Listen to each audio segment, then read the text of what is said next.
flag, for she who'd led us towards the light, the ballad of the white stag.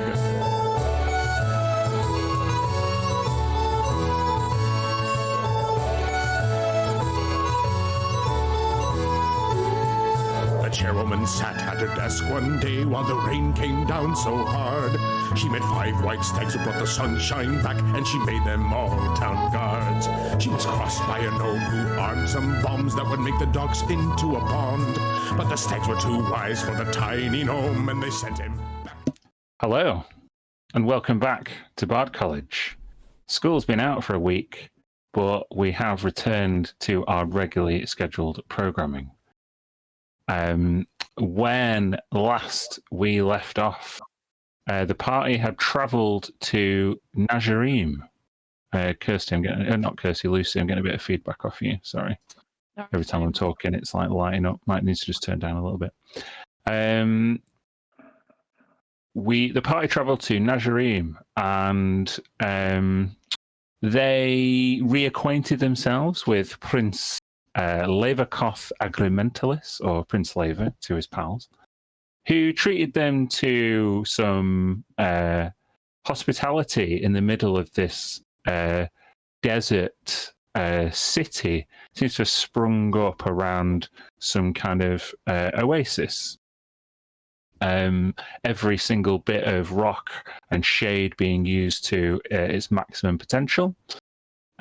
He requested that they travel to the City of Brass and re-steal an artifact. Now it's you, Gareth, I'm getting some noise from. Re-steal an artifact called the Eye of Merzak, which the prince insisted was purely of symbolic value, and it didn't want to lose face by requesting it back directly from the charcoal throne of the City of Brass. Trade from the City of Brass seems to have dried up a little bit, but the prince sent you on your way, and you decided to try and prepare by getting some jewels together, trying to find a suitable plant to travel around, unsuccessfully, unfortunately, while Jacob and Mia observed a kind of magical duel between students at the local university, which you'd probably have heard was called the Opal Observatory, which I didn't mention last time. That's the name of the school? Yeah, the Opal Observatory. Where on the map abouts roughly is this? No, that's not how we're doing it. It's just where, there is no Opal Observatory really on the map. You've got where the palace is, you've got where the square is, but all the other locations, it doesn't really matter.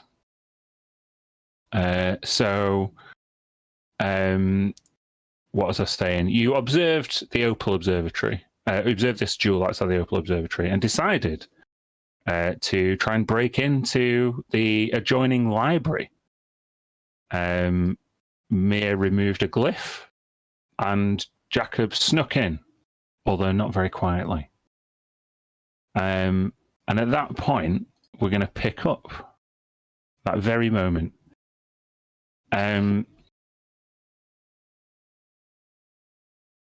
Mia, it's been a little while, as sneaking tends to take, and you decided to keep watch. Uh-huh. After maybe a good 25 minutes goes by, you hear nothing from Jacob. And I didn't hear his not very quiet. Okay. And maybe cast sending to him. Just as you're about to. Oh. The door from behind you, from when Jacob went in, opens. And you see Jacob stood there. Oh. Gareth, your character is elsewhere. Okay. Oh no. Oh no. Mia, you see Jacob Yeah. emerge from the shadows. All right. Did you find anything? So many books. Too many. So many books. But we weren't looking for books. You were. What? What were we? Were we looking for books? Were we? No, we were looking for a teleportation circle. You've been gone a long time. What's happened?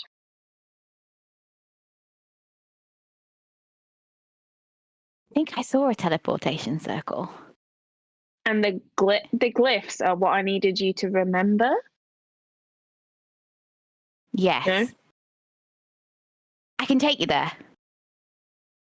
Is it safe? Is there anyone in there? Really quiet.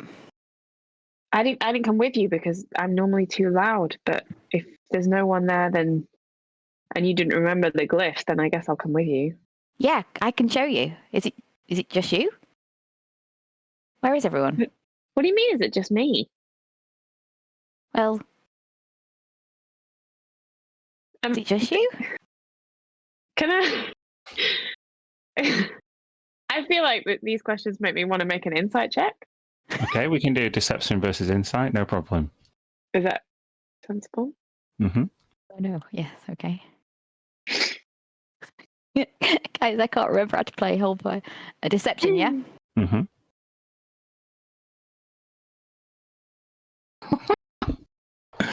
So, it's clear to you, Mia, that something's off. Okay. Jacob's acting with that role. Jacob's acting a bit strangely. Why are you asking weird questions? You know where the others are.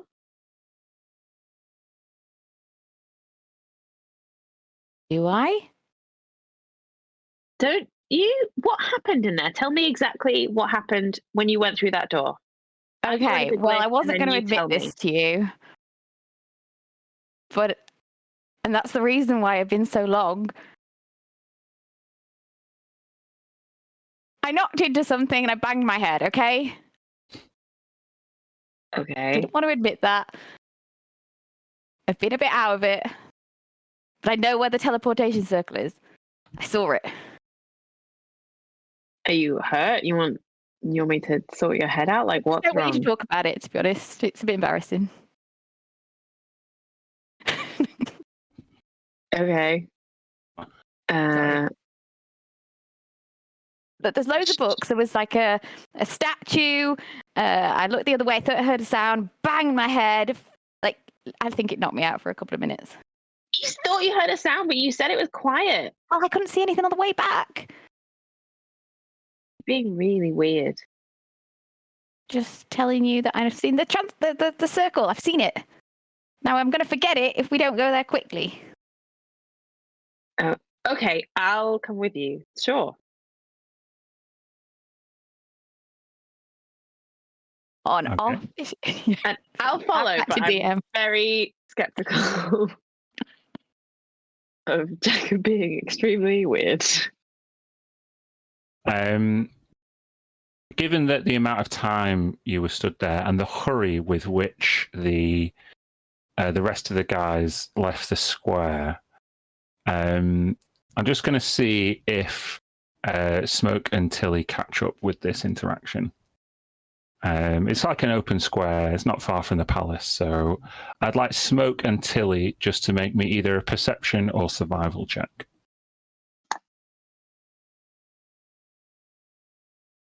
Okay.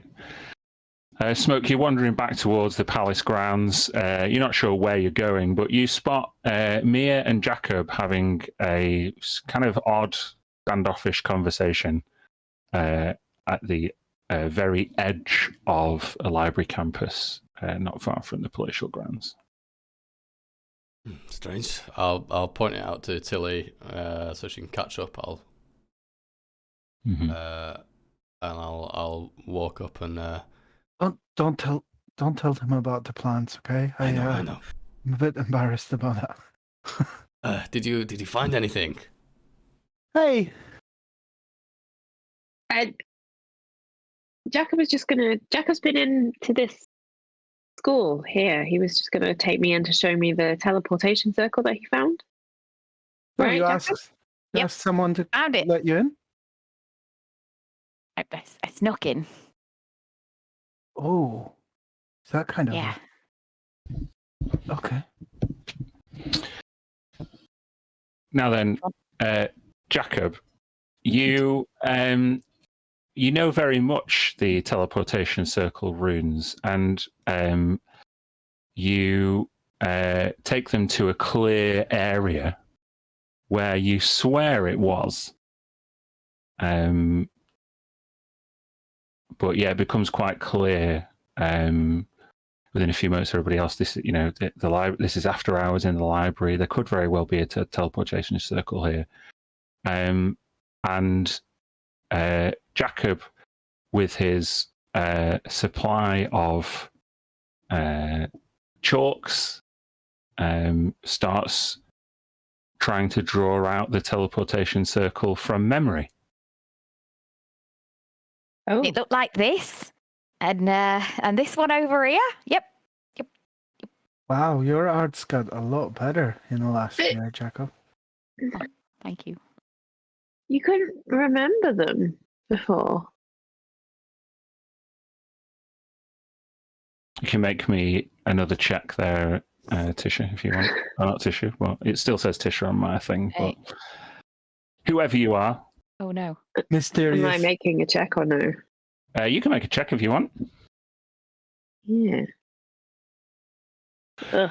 It becomes clear after a while of Jacob drawing these runes out that they are pretty accurate, and clearly just remembering by doing is working.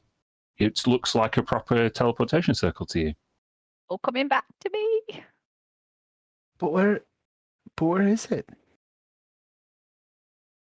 Like, are we safe to? I mean, the plan is we come back to the circle from. Yeah. Whenever. Is it? Where is it? Like, should we? As you begin to ask these questions, they complete the casting of teleportation circle, and you are all stood within it, and thus you are transported. You are transported, not far away at all.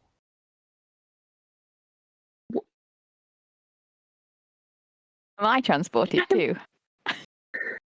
That'd be funny if I so wasn't. let me just put you here. What the? Jacob, you don't know that spell. You are all transported via teleportation circle to another part of the library. It becomes very clear. These massive circular bookshelf. And before you stood a group of cloaked individuals. You see a humanoid female with purple eyes and dark hair with a hood over the top. You see an Aarakocra all dressed in black with like white cockatiel plumage and a black beak clasping his gloved hands together. You see some kind of machine. You see another kind of like reptilian person. And you see Jacob stood manacled. What? I'm just I'd going to look step back at- out of the circle and go and stand next to the person. Can I say a name? Is that Yeah, right? sure. You can say that. Alethra. Mm-hmm. I've got the rest of them. Shit. What? Is this a trap? Jacob? Uh-huh. Are you? I'm talking to the real Jacob. Can he hear me? Yeah, you can hear you. You okay? I have no idea what happened. Oh, he hit his head. Does Jacob still look like Jacob? That's up to Lucy. Yes. Oh, sorry, me. Sorry, got confused by my own Jacob. No. I think I will not look like him anymore on arrival. And I will look like my character. Can I describe my character? Sure, please. So what you see is a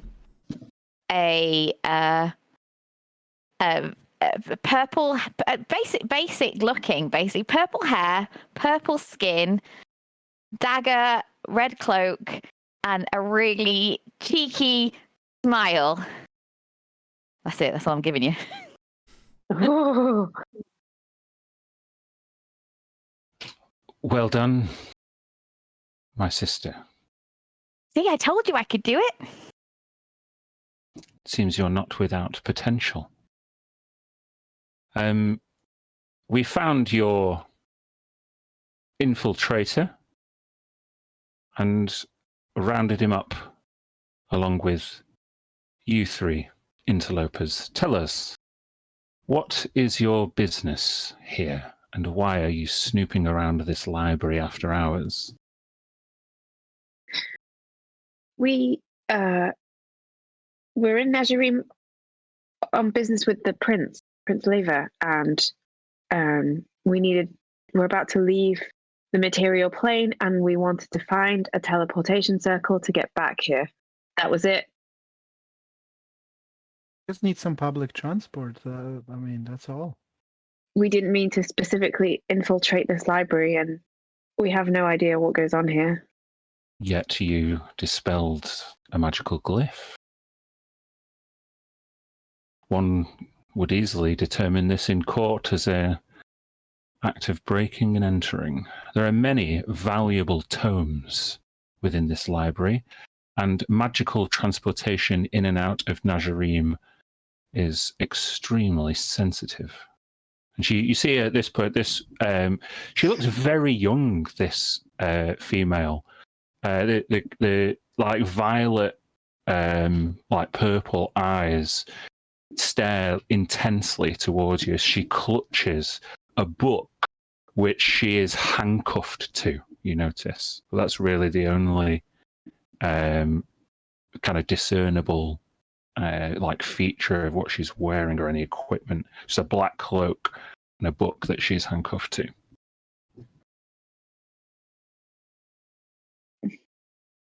We Prince didn't. No, Sorry, go there. no, it's fine. You go. The Prince did say that there were other teleportation circles in the city and we were welcome to find one. He sent us to look. He said we could look for one. I'm sure a prince is not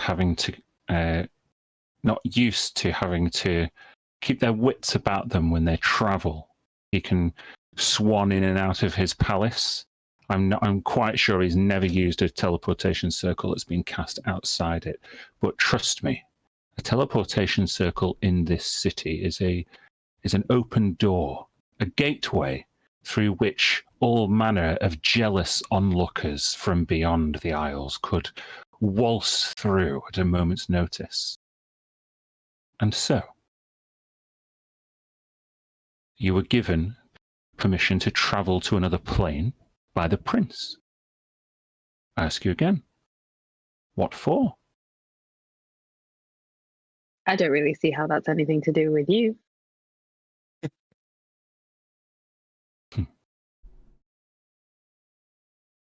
You don't know who we are, do you? No. You all look very cool, though.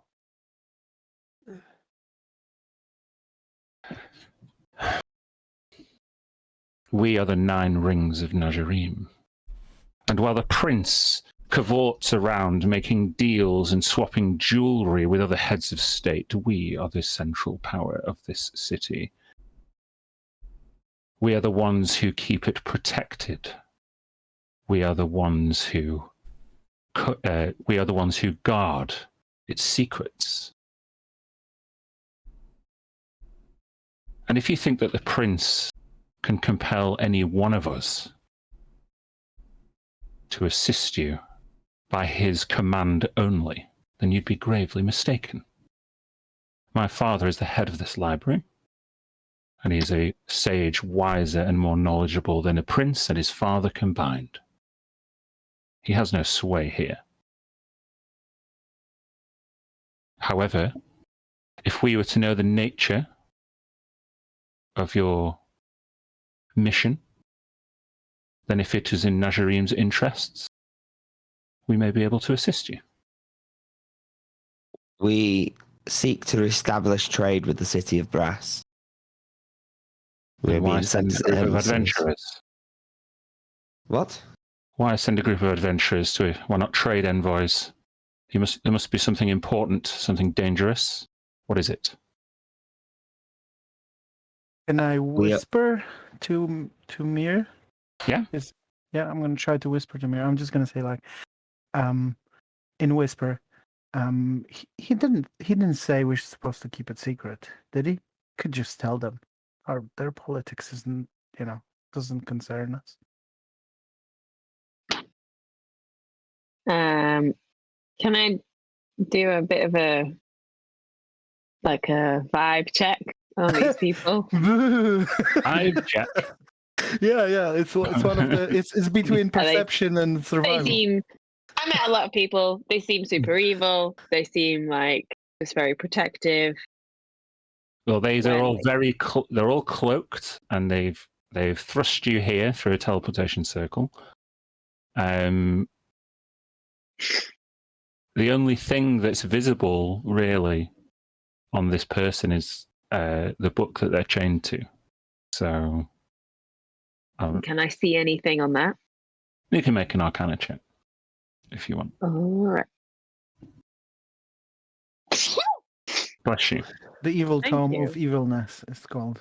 Yeah, It's on the cover. I'm sneezing. With a 17, it looks similar to a few very special books that you've seen before. Codex. While she's doing this, can I say to them, we are not trade envoys as such, but we have just set up over the past year trade between two major cities within the Isles.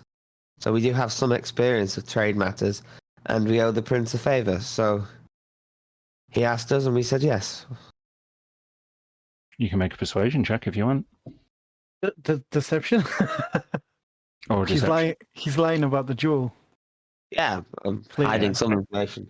Telling a half truth. 24. Okay. Nice. Okay.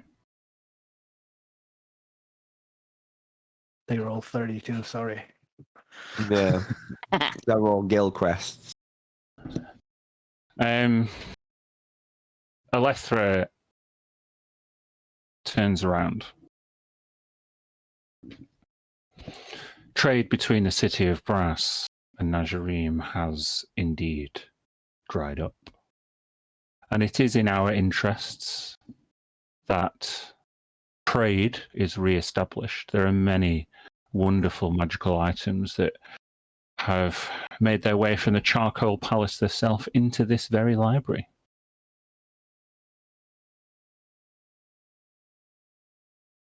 We're going to assist you. Thank you. Or rather, Giselle is going to assist you. I am? Consider this your initiation, Giselle. Great. I won't let you down. Well, I know you won't, because I'll be sending someone to keep an eye on you. Oh. Bear with me 1 second. What's going on? Very good question.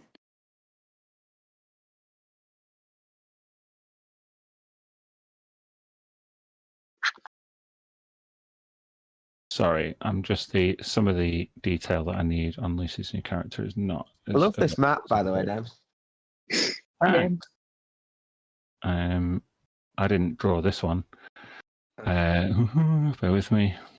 Whoever did, it's great. Okay, Lucy, roll me a d6 Okay. and then tell me what the number is. I'm just going to do it. I don't know if this one does it privately. It really doesn't matter. Just a d6 is fine. What is it? 4. Oh, okay. What's coming with? Alethra takes a. Oh, I don't know why I've gone all blurry. Hold on, put a little bit more light on me. Why are you doing this now? Alethra takes a. Really don't know why it's happening. Alethra takes a stoppered bottle out of her cloak and gives it to you. Okay. If you need some extra support, you may be able to use that. Don't use it lightly, especially not in front of an Efreet. Absolutely. We'll keep this protected at all times. Okay.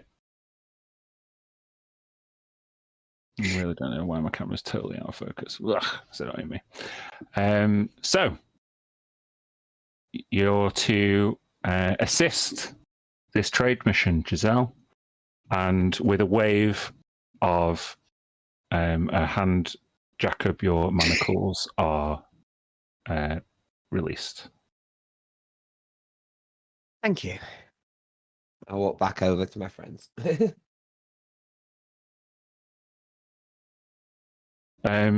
You now have the coordinates of a teleportation circle.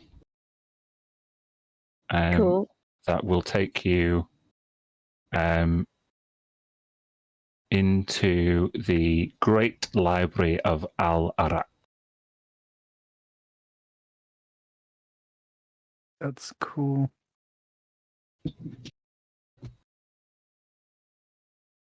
So that was a bit weird, right, everyone? Hi. Oh, we left. We just stood there.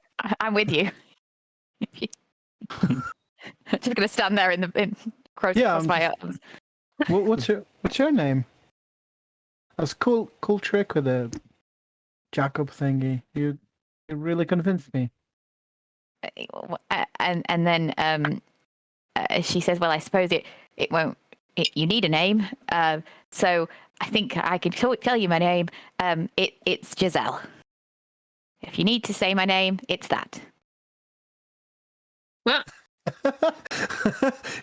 You're What do you weird. mean I you need like to you. say your name? Like if I walk Hey, over Andy. there and you want my attention, you say, "Hey, Giselle," and I'll answer. Really? Yeah. That's great. It's my name. Yeah, it'd be weird to just say, "Hey, you." You know? Exactly.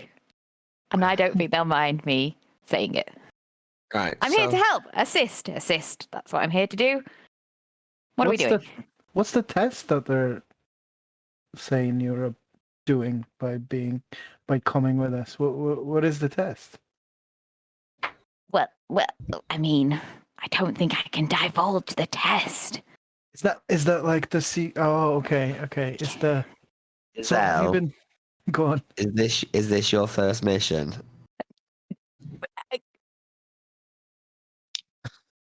No, my first one was to bring you to the teleportation. Why am I saying too much? No. I'm fine. Very experienced. Well, your first mission was a success. Thank you. I thought so too. How could I assist? Well, what was the plan, Mir? Didn't we need to pop back to? Were we going to pop back to White Stag, or go straight to Brass? It seems so I long. thought we were going to although spend the night here at Seems the like weeks ago. palace. Yes. I thought we were going to spend the night here at the palace tonight and then travel to the city of Brass in the morning. No, because we don't have the thingy. It's in the Oh, we need to go. Yeah, There's- we need to there- go to your temple to get the gate. That's why we needed to circle to come back here, right? But we don't need it now, do we? Yes, we have an item can- from the City of Brass, but we need to attune the gate to it so we can transport to that plane. Oh, I thought that item was in place of a tuning fork. Is that not right? No, I think you're right, but what we're missing is the way back, right? We just found it. No, the component is still needed, despite the fact that you can go directly to a teleportation circle. The component of a spell, which is a rod attuned to a plane of existence where you're traveling to, is always needed. At least that's what I looked at in the spell. What was all this for? If we could already we get can back here. Right, We couldn't come back here. How would we come back here to this city? we had no way back to this city. We had no way back to the city. I think the plan was nip to your Zell? temple and come back here. If you Your need to hands get up? back here, I can get back here. I can help with that. Great. Well, you just did that because we saw you. Yeah, I mean, yeah, great. And we plane shift without the gate.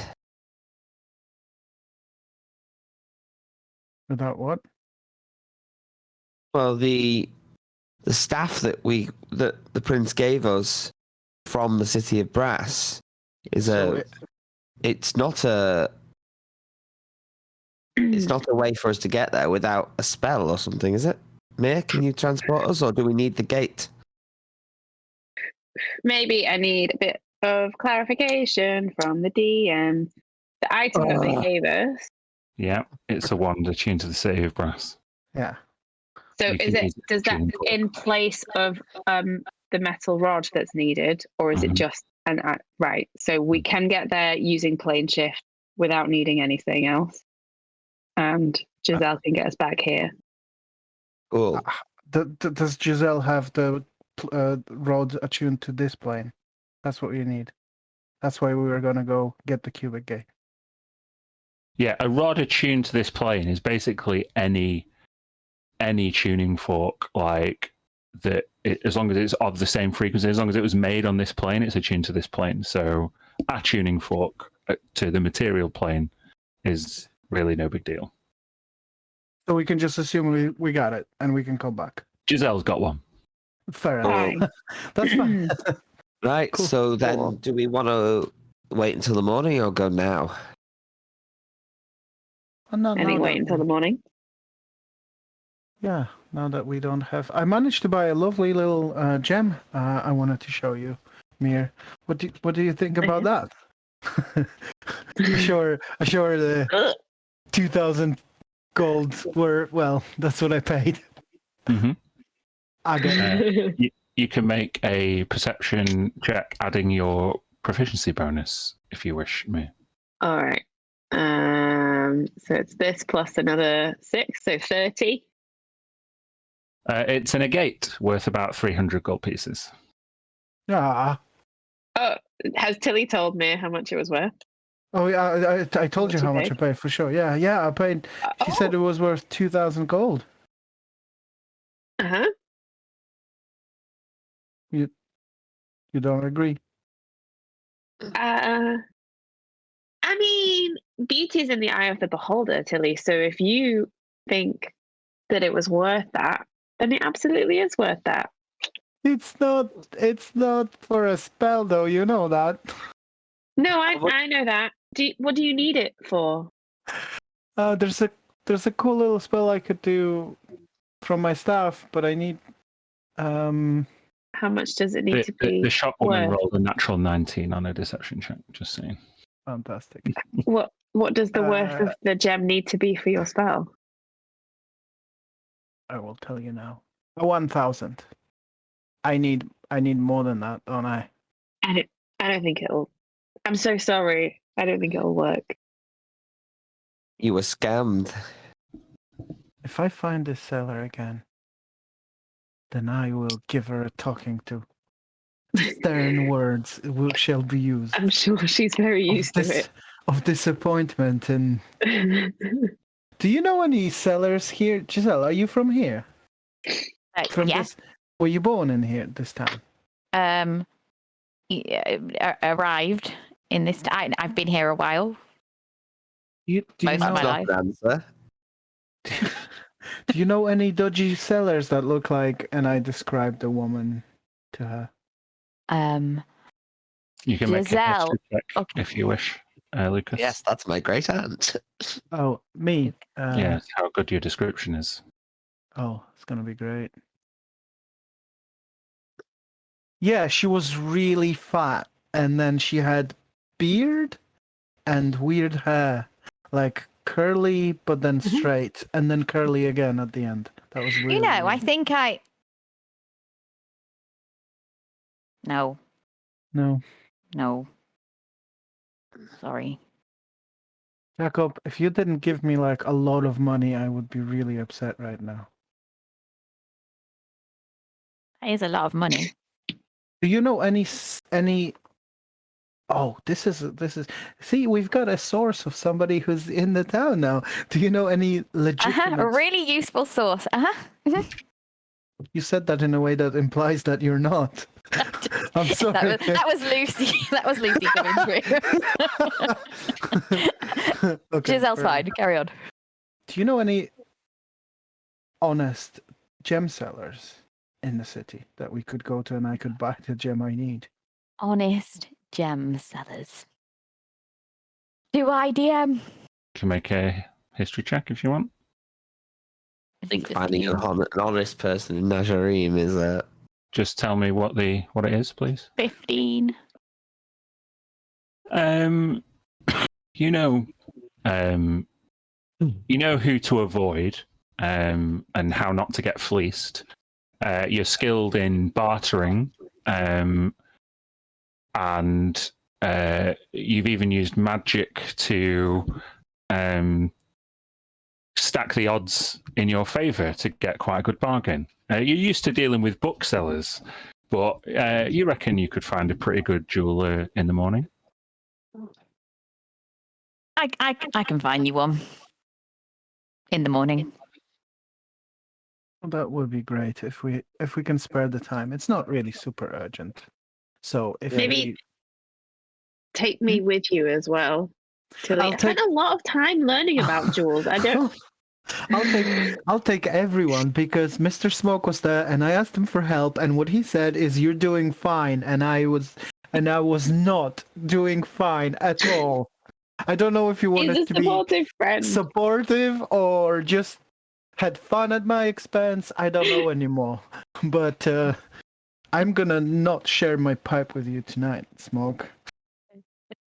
I'm mad. I really Right. thought you were doing Well, fine. this has been eye-opening. Shall we retire to bed? I feel like we should spend like at least an hour talking up to this lovely person and try to get to know her better. Before we Yeah. go to sleep. We go for drinking. Giselle, before we go to bed, is there a tavern nearby? Yes. I think there is, isn't there, DM? There. Yes. Oh, Yeah. Lead on. Let's Lead on, go Brenda. to this tavern. And she puts her red cloak hood up. Checkpoint. okay. She seems very young. Okay, you take them to the tavern called the Maiden's Shield. That sounds great. It's in the kind of civic district, not far from the palace, with grand monuments and emissaries of distant kingdoms, and the streets outside are filled with strange languages and accents. It's like a half-timbered building with really dry wooden beams and a small walled yard and garden. Yeah, this is where you would take like a rich, bookseller. Sorry, I'm getting noise off you, Gareth. So yeah, it's a nice inn. It's one of the nicer ones near the palace. Okay. Here we are. The nicest inn in town. What's your drink of choice, Giselle? Is it milk? Aid? You look very young. No, not young. Just youngish. Yeah, Jacob legal, just legal, right? Legal. Raising that Yeah, back. legal. Drinking age. Yeah. So What would you like to yeah. drink? What would you like to drink? I can order for us, but you'll need to pay. I'll get you a drink. Just tell me what you would like. I would like an ale, a standard An ale. pint. Sure. I can take that. Ales, everyone. Sounds good. Yeah, sure. I'll go and get a round of ales then. You walk up to the innkeeper, who is a female halfling. She's got red curly hair, freckles, green eyes, and she wears a veil across her mouth. And as you walk up, ale? Ale? At this time of night? No. Such esteemed company, new guests. I will get you some dragon whiskey. How about that? Fine. It's 2 silver pieces each. All right. I'll do that. Go. I'll serve you. Thank you so much. And she hops down and she grabs this bottle that's like in the shape of like a ceramic dragon with the mouth where the mouth meets the top is a cork stopper. And she comes over, and as she takes the top off, this like dried orange and like bitter yeast smell kind of wafts over the table. And she expertly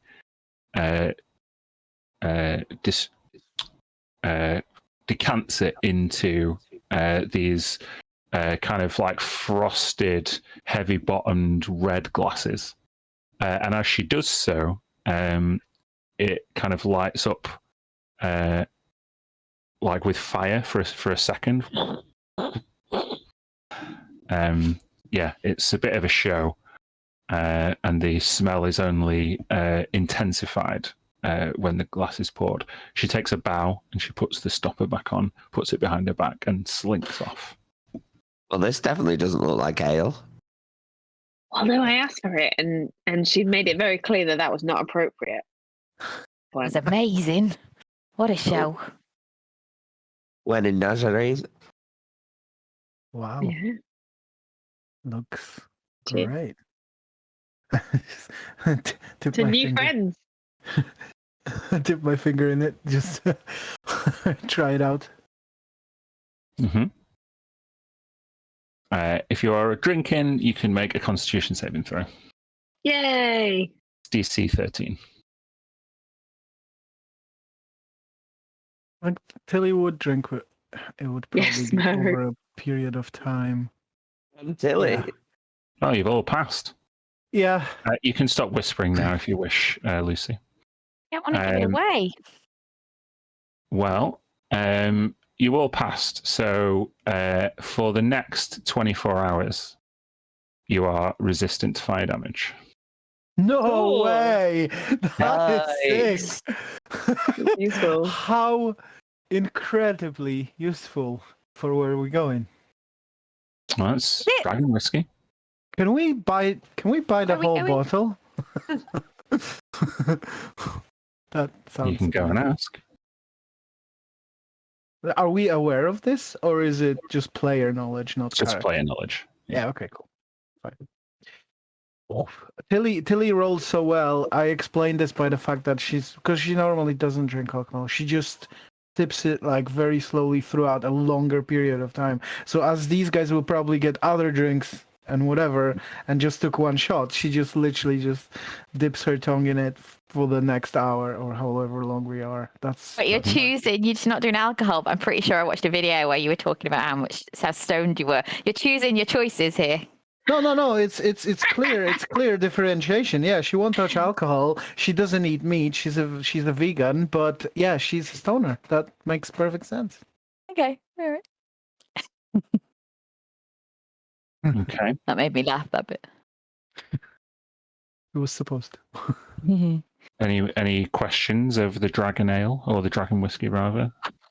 Tastes Wow. good. Burnt my tongue. Not had that before. Maybe tell us Ow. something about. Go on, Kirsty. Sorry.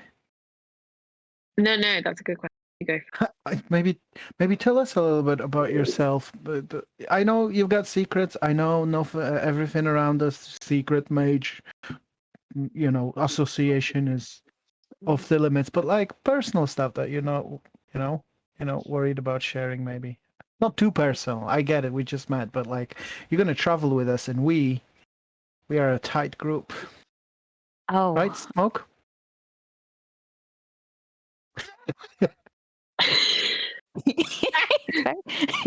He's not feeling very well.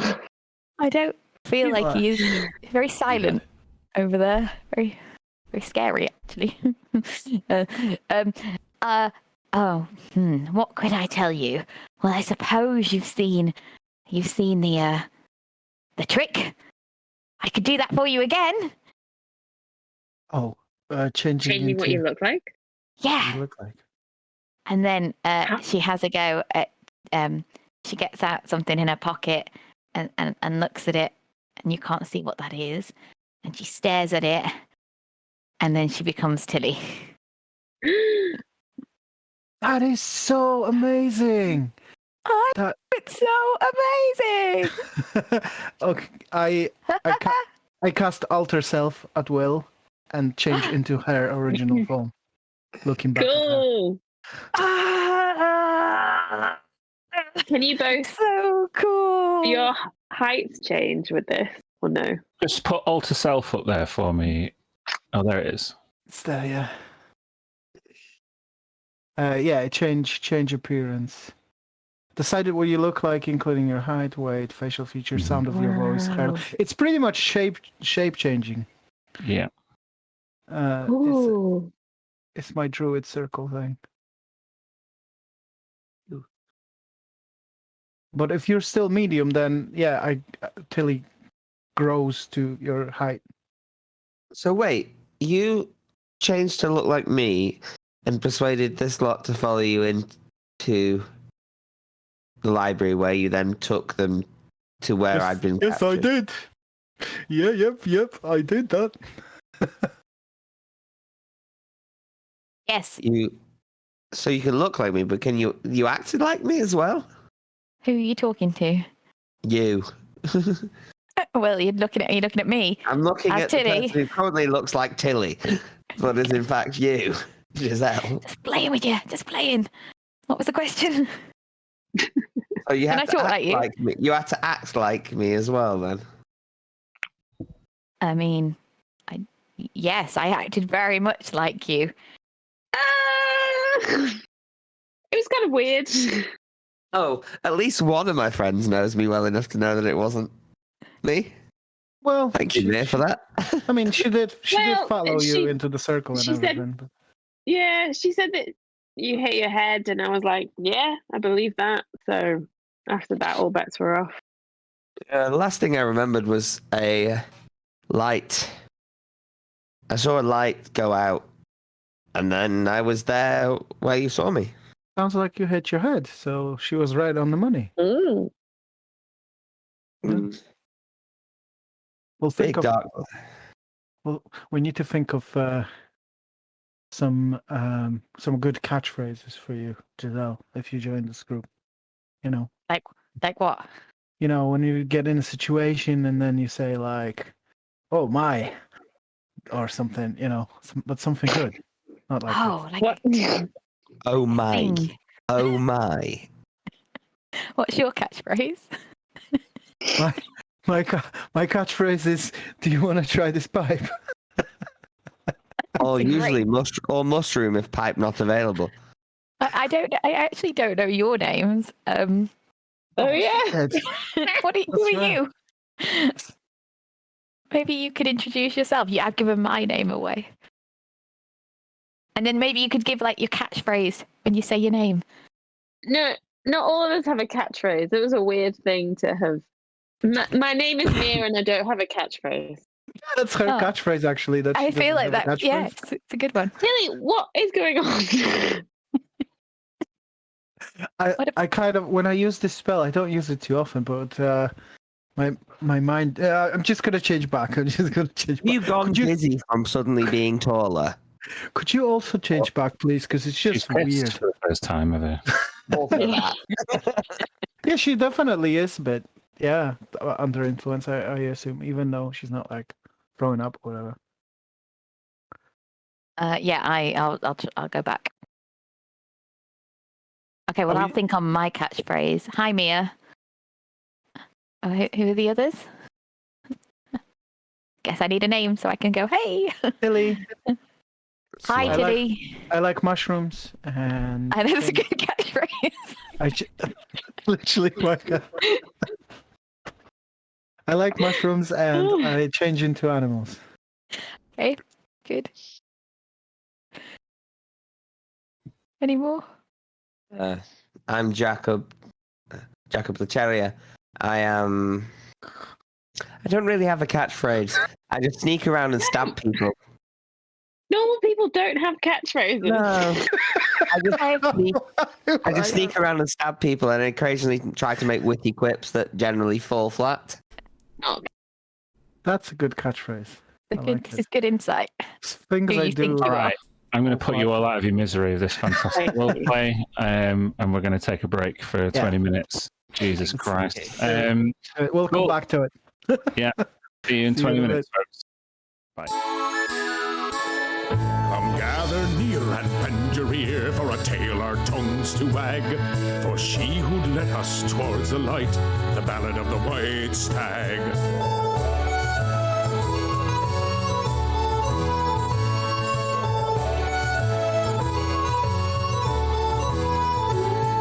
The chairwoman sat at her desk one day while the rain came down so hard. She met 5 white stags who brought the sunshine back, and she made them all town guards. She was crossed by a gnome who armed some bombs that would make the docks into a pond. But the stags were too wise for the tiny gnome, and they sent him back to Gond. So come gather near and lend your ear for a tale our tongues to wag. For heard we not had stayed the night, the ballad of the white stag.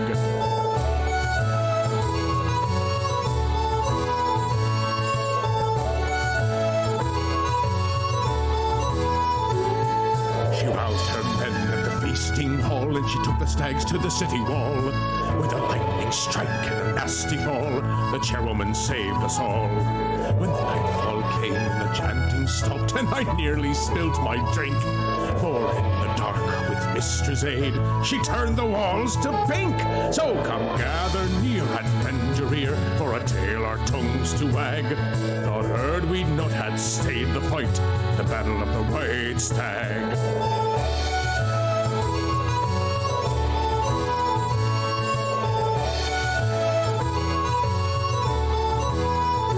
Now the chairwoman wields her family sword, and her brother wears a mask for the forgers' guilds and traders too.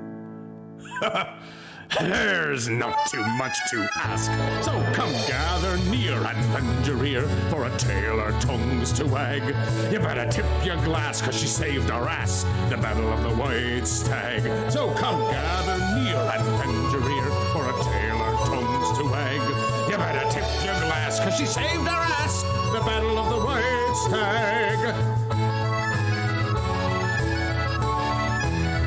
Hey ho!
and bend your ear for a tale our tongues to wag.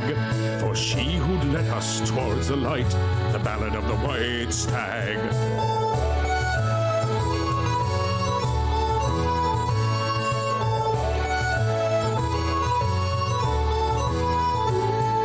The chairwoman sat at her desk one day while the rain came down so hard.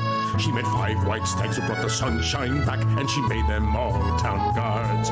She was crossed by a gnome who armed some bombs that would make the dogs into a pond.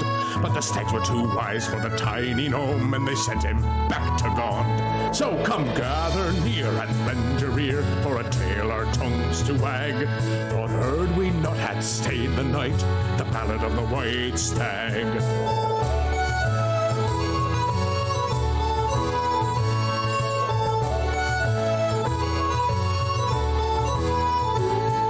She roused her men at the feasting hall, and she took the stags to the city wall.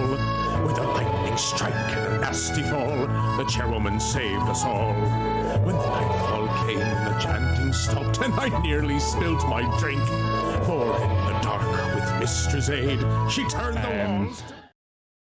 An evening at the I've lost the page. The Maiden Shield, where you're treated to some more luxurious drinks, some hospitality. You've never really been like received in a city in this way before. Like when you went to Last Hollow, you were kind of amongst the the well-to-do, but it always felt a little bit forced or uncomfortable, or indeed like you're being blackmailed. But here, there's a free thinking and free expression of the place, and a politeness and hospitality that comes like unforced. I would like someone, you can decide who, just to see what they overhear. Someone can roll a perception check and see what else they really find out just from being in the city for a bit longer. You can do it if you want, Gareth. I would like to do this. Unless anybody else, I'm doing it. unless anybody else wants to do it, I would quite like to do it. Go for it.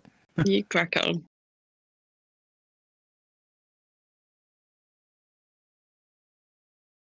Nice. Okay. With a 26, Jacob, it becomes very apparent to you, like you've not seen any guards in the whole city, and you witnessed this like magical confrontation earlier. And you hear some other people kind of talking about these like young whippersnappers who are, fighting it out with like magical power, like in the streets at night. And you get the impression that lots of people don't seem surprised by that, and actually, like, if it's done through magic, then it must be right, is the kind of attitude of most people in the city. Like, magic is law here. And in terms of you want to like, quote Harry Potter and say magic is might, then? no, I never read Harry Potter or watched many of the films. But yeah, it seems to be that, if anybody's really done something wrong, then they'll be dealt with magically. And magic can impose a much greater fine than any gold cost or even hanging. So yeah, you get the impression that the reason people stay in line in the city is really because the consequences could be even worse than traditional crime and punishment. So yeah, anybody doing anything else with the rest of their evening before they retire? I think I would have just learned everybody's names and made a mental note to remember the names, and potentially would have asked for another shot of dragon whiskey. Sure. Anybody who's having another shot of dragon whiskey, potent though it is, you can make a Constitution saving throw.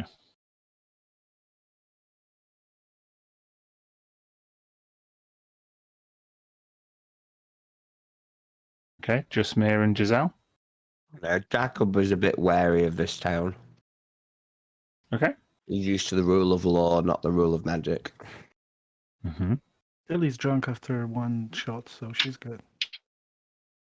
You both succeed on those throws, and there's no ill effects. You develop that kind of like spice is kind of Moorish. The more you drink it, the nicer it seems to be.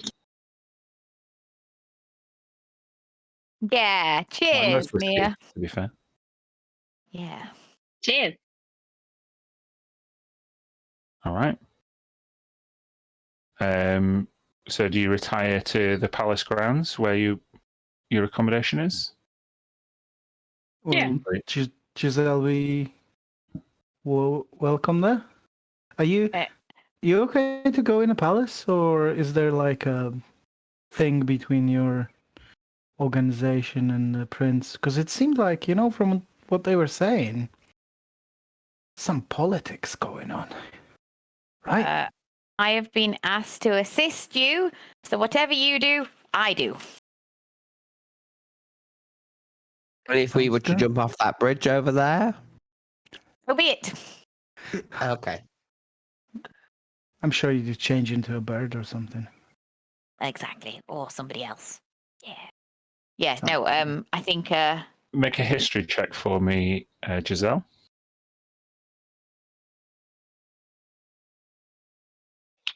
With a 14, you reckon you could imitate a decent palace attendant or servant? No problem. Mm. I sure. I do that right now. From memory, from one of them, Yep. and I transform.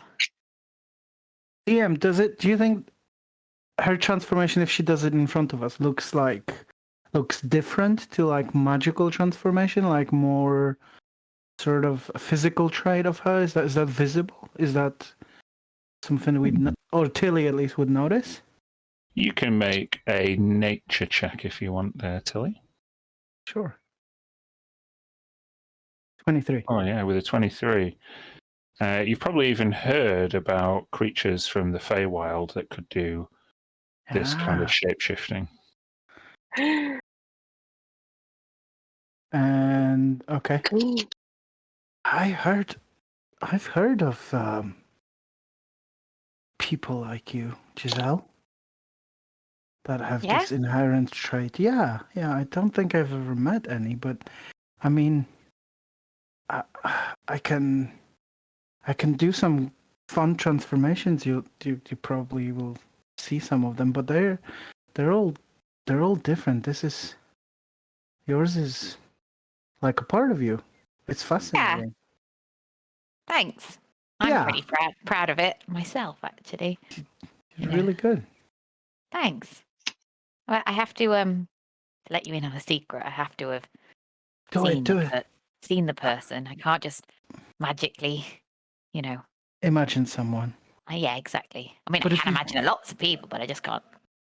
If you just see somebody for just a second, that's enough. Yeah. What about a picture of the painting? person? Yeah. No, I have to have physically seen them. I tried. That sounds Pretty good. cool, though, hey? Oh, hey, another question. What was that thing you were looking at when you were changing into me in the bar?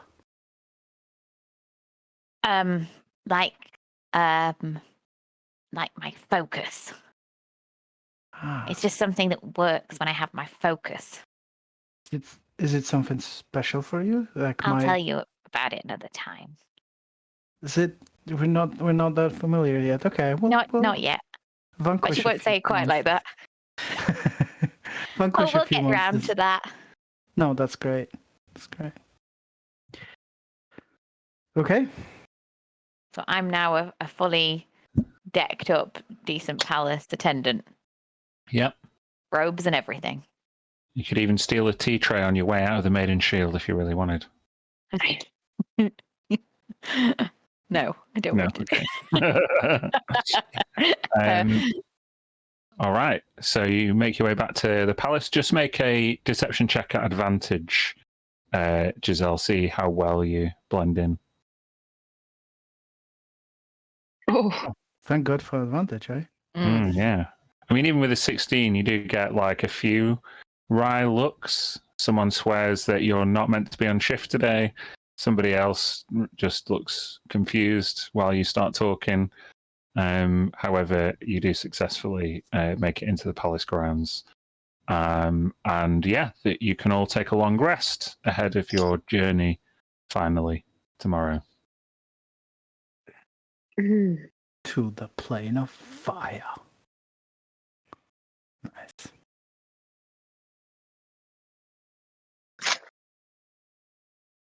Pretty good then, Kirsty. huh?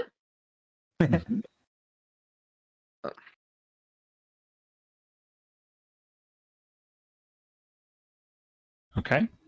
Preparing spells and what have you. Yeah. Is there anything anyone wants to accomplish early on? Did you want to go and try and find a jeweler? I mean, I would maybe ask Giselle, is it something you think we could deal with fairly quickly, within an hour before they finish breakfast? Because I sometimes skip breakfast, just like intermittent fasting. It's good for your line. With mushrooms, hey? How did you know? Do you want to try this one? Did you mention it? You mentioned it yesterday. Yeah, pretty sure. of course they did. I think I can in the next, like really early and quickly, and I've done it before. Yeah. You can make one of you can make, or in fact, one of you can make an investigation check at advantage. I think it should be you, actually. Oh, you think? Okay. Yeah. I have a feeling. I have a good feeling. Okay, with a 24. Did you take Mia with you or not? She wanted to come, so yes. Yeah. Okay. Then, kind of keeping a distance from like a few more aggressive sellers who seem to be pushing inadequate and ill-gotten wares. Giselle knows like who to talk to and when to say no, and you do find someone who looks like fairly legitimate, somebody who takes you in, kind of like off the market square and to like a properly secure room where jewels are kept in enchanted glass cabinets. You do find one that you think is worth around 1,000 gold pieces. However, there is still in Nazarene a customary tradition of haggling. So, who's going to do it? Not me. I'm really bad at this, guy. I can. We noticed. Yeah. Okay. Also, if you start that, then if you could grab this one I bought for 2,000 gold yesterday and like trade it in for whatever it's actually worth, so I just at least get a tiny bit of that lost money. You can do that, Lucas. Because then there's one person who's doing all the skill checks, so you can see if you can get some money back for your agate. Sounds good. But so we'll do the purchasing of the 1,000 gold piece agate first. So, what's your opening offer there, Giselle? What are we doing? Wait, You're trying to buy 1,000 gold piece agate, a gem. You found one. Mir has appraised it. It's worth 1,000 gold pieces. Okay. However, now is just the action of trying to purchase it. Okay, so in that case, we've checked it out, and Giselle is going to cast Distort Value. So, Okay. yeah. You make the agate worth more or less? It's going to be less, so we can purchase it for less. So okay. we know it's good. The spell up. I think you could. I think it's by half. You make it distort it by half. I need to learn this spell. Yeah. you reduce its perceived value by half with the help of illusory scratches. Okay, so now My opening offer is 150. 150. You let's just see. 'Cause I've got to cast it, right? you've got to do that. touch it. So actually, you can't. It's in a display cabinet at the moment. Oh, well, see that? Oh, please. I would like to see this a closer inspection, please. Make you a open? persuasion check. Okay. Persuasion. Okay. Nice. How do you look at the moment, Giselle? Great question. I think I would like to look like the most esteemed bookseller that I've ever met. That's very rich and knows stuff. Okay. Business Giselle right now. Business Giselle. Yeah. So Business Giselle persuades successfully the what would I call them? Just the jewel seller. They open up the cabinet and they bring it forward. This beautiful gem. You can see like layers of different colors like swirling around before it kind of centers on almost like diamond-like crystalline protrusions, all converging in a really symmetrical way in the middle. And would you like to touch? Yes, very much so. What beautiful. Yeah. What more business like than that? Oh, yes. And then I hold it or press on it, and then I cast. I'm going to do distort value at level 4. Okay, so casting it above first level just means it increases the size of the thing that you can distort the value of. This would be adequate at level 1. But well, then we'll go with 1 if that's all right then. Yeah, that's fine. It doesn't change any of the money, okay, which is a shame, but never mind. Okay, so we're going to do that. We're going to press distort value. No, that is just pressing the description. Yeah, no, it's fine. And then your opening offer is 150 gold pieces. Yes.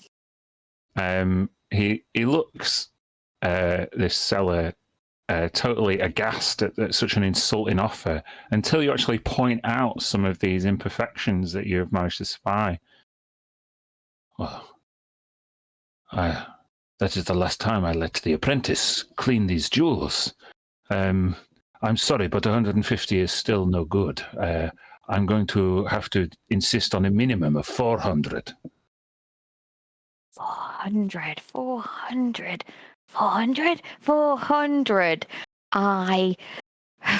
What about a 325? Make another persuasion check.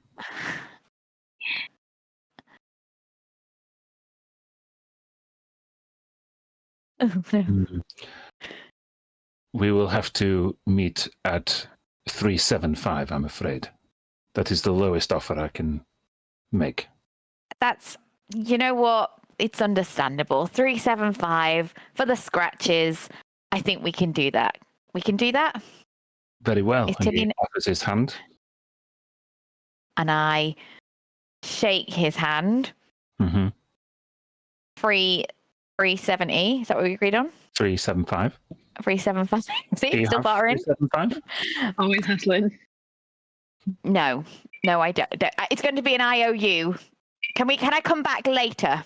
But just need to go and fetch the money. I can keep it reserved until noon. Okay, till noon. Brilliant. Thank you very much. Good dealing with you. Great service. Puts a little slip in front of it, says reserved.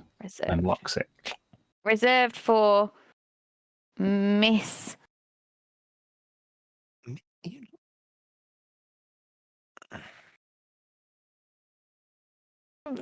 Have you forgotten your own name? Miss Beauchamp. Okay, that's a very unusual name, but yes. Beauchamp. You spelled this for her. Nice. Thank you very much. I will return with. He pretends money. to write it down to placate. He'll remember. Okay. Where's Tilly? I thought I was there just I next did to you. too, but I kept looking at you and you weren't answering. I'm literally standing next to you. I don't want to get involved because it sounded like you're having a lot of fun. I will like hand you. I will hand you the one I bought, which Mir thought it was worth around 300, and I said, "You're up for a challenge? What if it's straight swapsies?" But I can pay too if that doesn't work. If you want. Well, I've just said I'll come back with the money. Maybe we could step outside and then I could come back in with a new deal. Sure. We could try that and if not, can you just pay if it doesn't work? Yeah, I can give you the money and the jewel, and then you do what you want. What do you think can be done? Okay. Mia, did you have a thought? I just thought, did you mean come in as a different person? And do like I know it says that this is reserved, but I must have it kind of thing. Wouldn't they want more money then? I'm sure this is how my Alithra decided I should assist you guys. Yes, this is exactly my purpose. Yes, why not? I can. Sure, yeah, let's do that. I can change into like somebody in the background, like your bodyguard or something that just stands there to increase your credibility. Okay, can I swap cloaks with someone? Can we do that? Yeah. Okay, great. Who should I look like? Who do I know? Who looks official? The most official looking person that would come to mind straight away would be the head of the Great Library, which would be Eamon. I'm going to be... Oh, he won't be happy. Okay, I'm going to be Eamon. Is that your dad? No. Because no. she called your sister, didn't she? And she said... We'll get to that. So Giselle's going to go outside, do a bit of a he's not around check, make sure that nobody's going to come in and notice, swap with Mia's cloak, form into Eamon, and then stroll back in. Mm-hmm. And then Tilly's the bodyguard. Dear sir, I have an offer for you. Master Eris, it's been quite a long time. Please, what can I do for you? Well, you see this here? Please show the gentleman.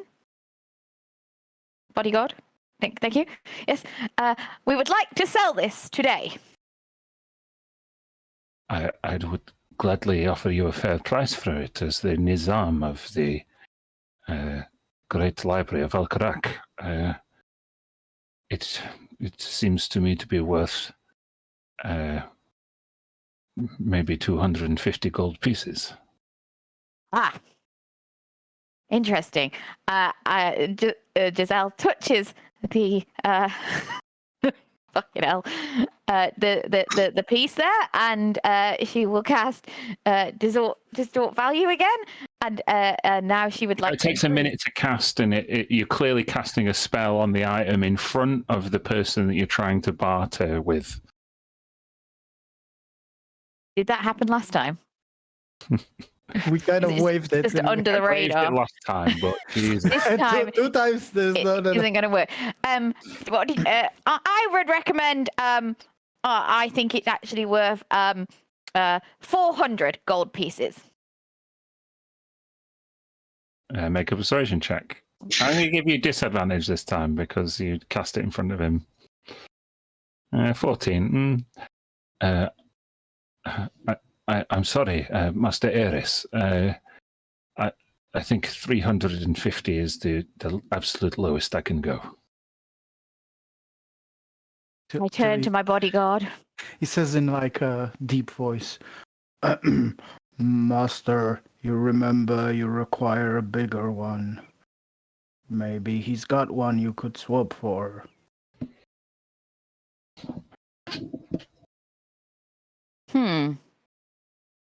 Interesting.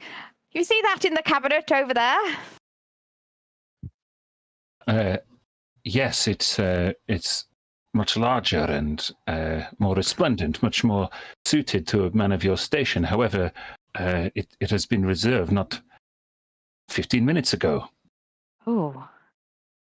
And you cannot be persuaded to do a swapsies, as the youth say these days?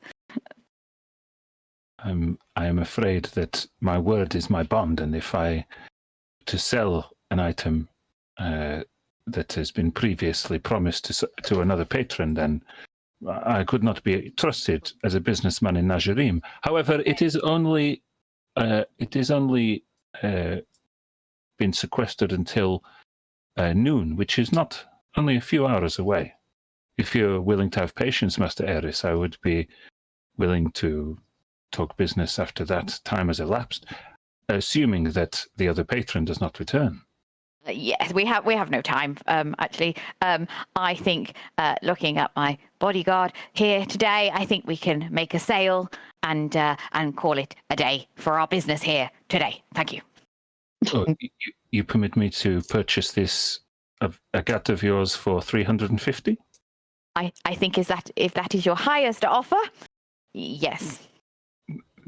Gladly. Many thanks, Master Eris. Tell me, how is your daughter these days? Which one would you? I obviously know you're talking about Alethra. Very well, thank you. Yes, all good. Yes, very. She is very charming. She seems to captivate all those who she interacts with. She would be a fine diplomat or politician. I'm sure you have many high hopes for her in future. Oh yes, many high hopes for her. Yes. Great. She's great.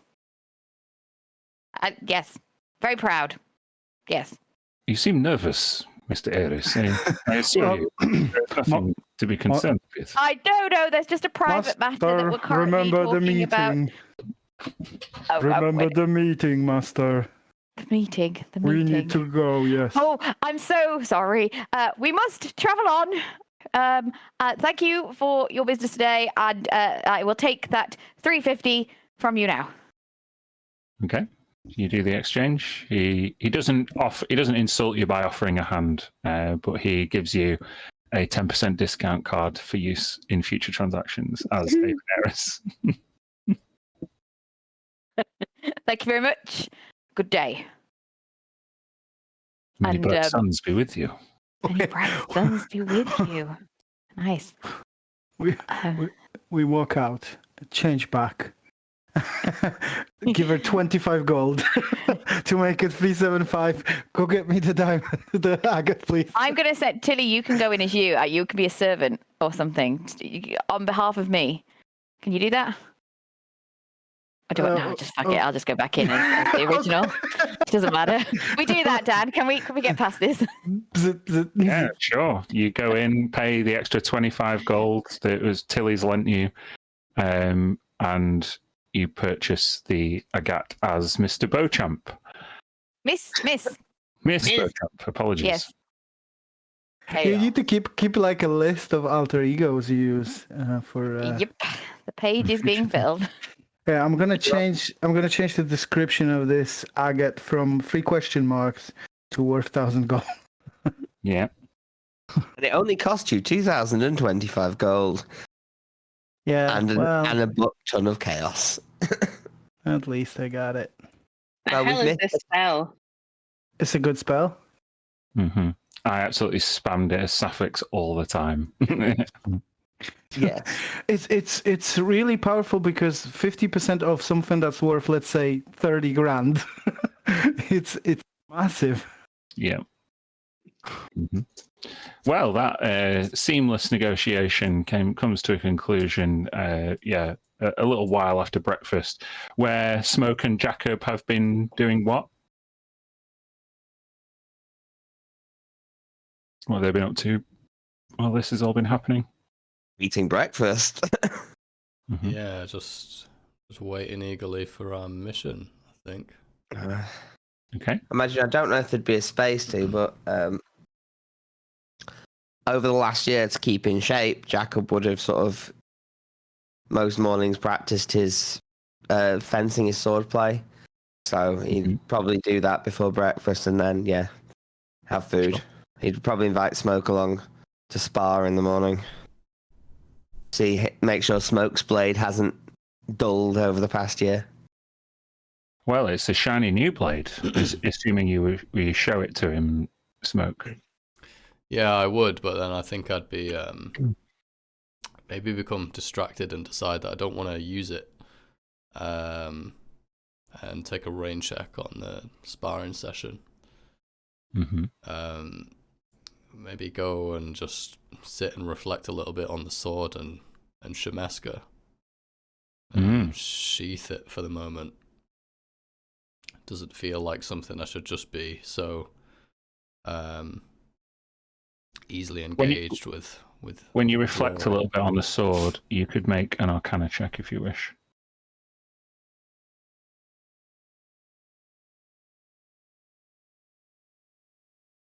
Oof. With a 20, you feel Shemeska's presence whenever you wield that sword.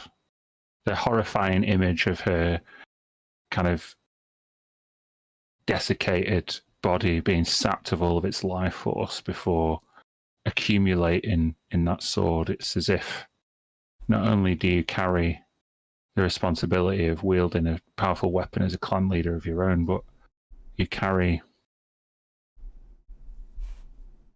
the hopes and dreams of others who were not able to fulfill them every time you wield that sword. And the party can reconvene at the palace. Mm-hmm. What's the crack? Are we ready to go? Yeah, I've got my gem for very good price. You're very welcome, Tilly. Yeah, that was It's pretty great. seamless. Now, we just have to pretend, if I forget who I became, just remind me, okay? And the last person, Eamon, we can't tell anybody about that, okay? Shh. Okay.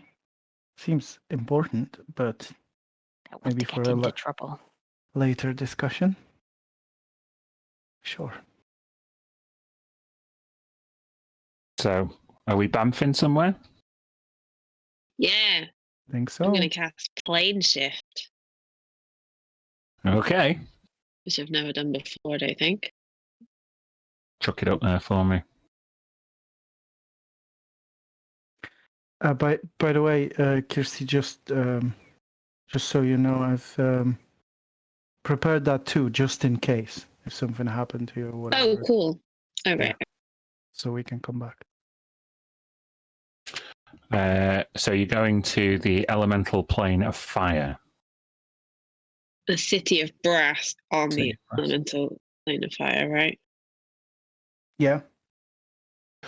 Yeah, literally as it says in the spell description. Exactly. yeah. It's an example in the spell. Yeah. Yeah, okay. So you tell me how this plane shift spell works. What does it look like? I think I've seen it before, way back in Camp Promise.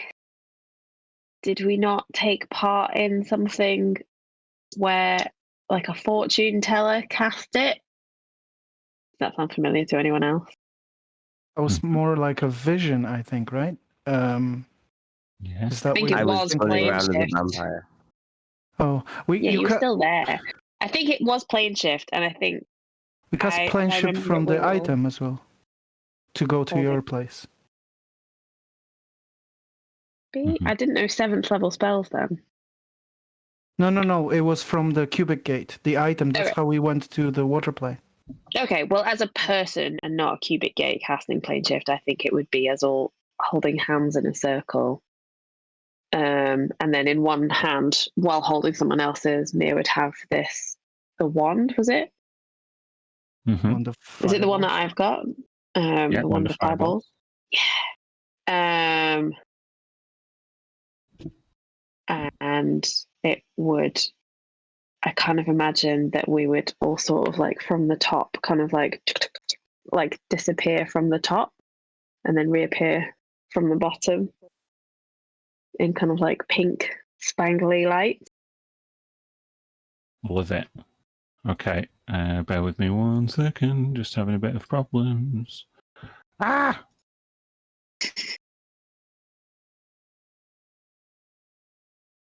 Oh, shit. Ink, really, Mia? Doesn't go with my outfit. Sorry, just having a bit of an issue with my image that I'd chosen. So I kind of need to choose a different one. Gah.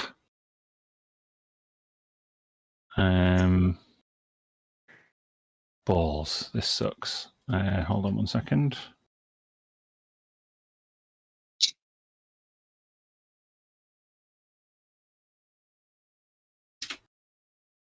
Was it Pandemonium that fortune teller took us to see? Mm. That must have been Yeah. like my second. I think it third was because session. we were looking for the rest of the group. I wasn't there at the time, but the rest of the group were looking for Hector, who had been transported there But I don't know. by messing with the cubic gate without understanding it properly. No, but I don't. No. I think we went to go and see a fortune teller, and it wasn't that they used the cubic gate. I think they just No, that's how Hector got stuck in Pandemonium. The fortune teller told him of his fate and showed you Pandemonium, I think. So, saw with him the there. plane shift spell activated, you each disappear in this mist of purple, sparkly light, and you reappear. You reappear on a rock face, black obsidian stone beneath your feet. Be the first thing you feel. This kind of slick glass-like surface underfoot. As you begin to apparate, you feel the intense heat as you realize you're stood on the kind of ledge of a whole lake of fire, the bottom of which the ledge kind of works its way down, maybe half a mile, maybe a little bit more, where you can see beyond this. Nice. wow. So yeah, you're about 3/4 of a mile outside of the boundary of the city of Brass. So I have a different map for you once we get there. But yeah, you can immediately feel hot, dry, moistureless, oppressive heat, heavy in your lungs, stinging in your eyes. This is an unpleasant place to be. So yeah, the spell worked, and you can see where you were trying to get to.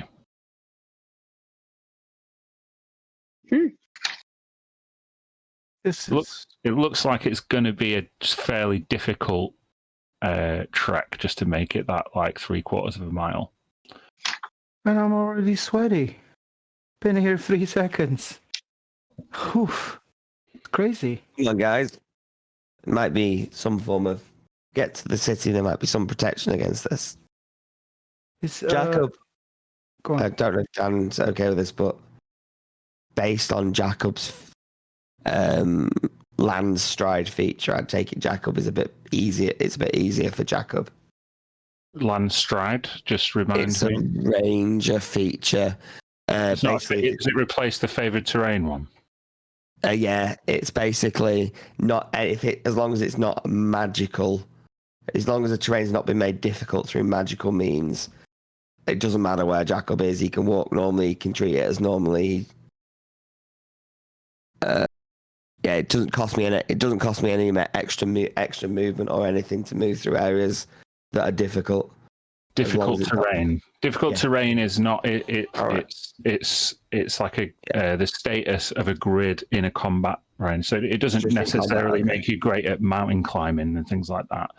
But yeah, if there was a brambles that had been sprung up by a druid that made it difficult terrain, you could get through it. Yeah. So it doesn't. Yeah. Yeah. Yeah, you see you see like pyroclastic clouds and like volcanic meteors hitting the surface and then cooling immediately into like pockets of like igneous rock and stone that form like temporary islands on this floating lake of magma before sinking down beneath the surface. You see columns of black smoke as far as the eye can see, as like you begin to feel like charcoal in the air. You also see beyond this magma river that kind of surrounds this southern portion of the city of Brass, as the magma reaches out to the horizon, it just becomes a literal sea of fire.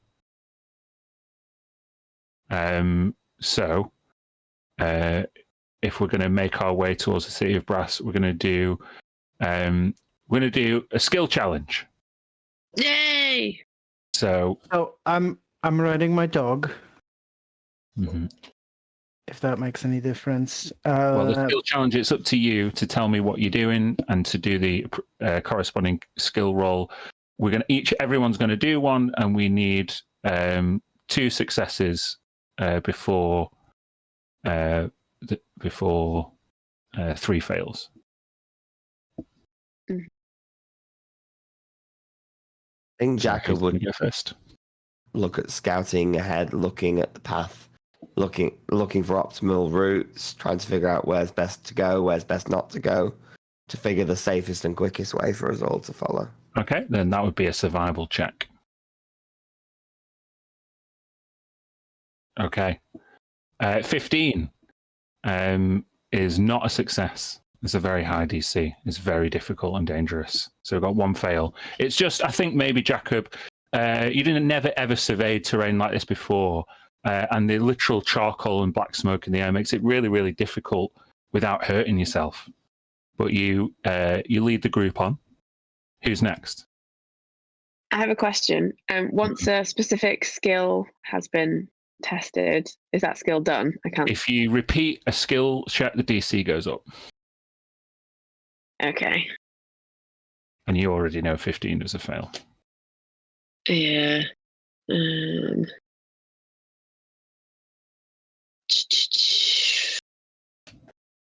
I'll try just straight athletics. Just try and fitness. Power through it. Fitness and cardio, power through it, yeah. Yeah, sure. Go for it. 28. Whoa. That's a success. You managed to actually shift some like dislodged rock slide like to one side and carve yourself with your strength a more optimal path through. So yeah, 1 success. Nice. Who's going next?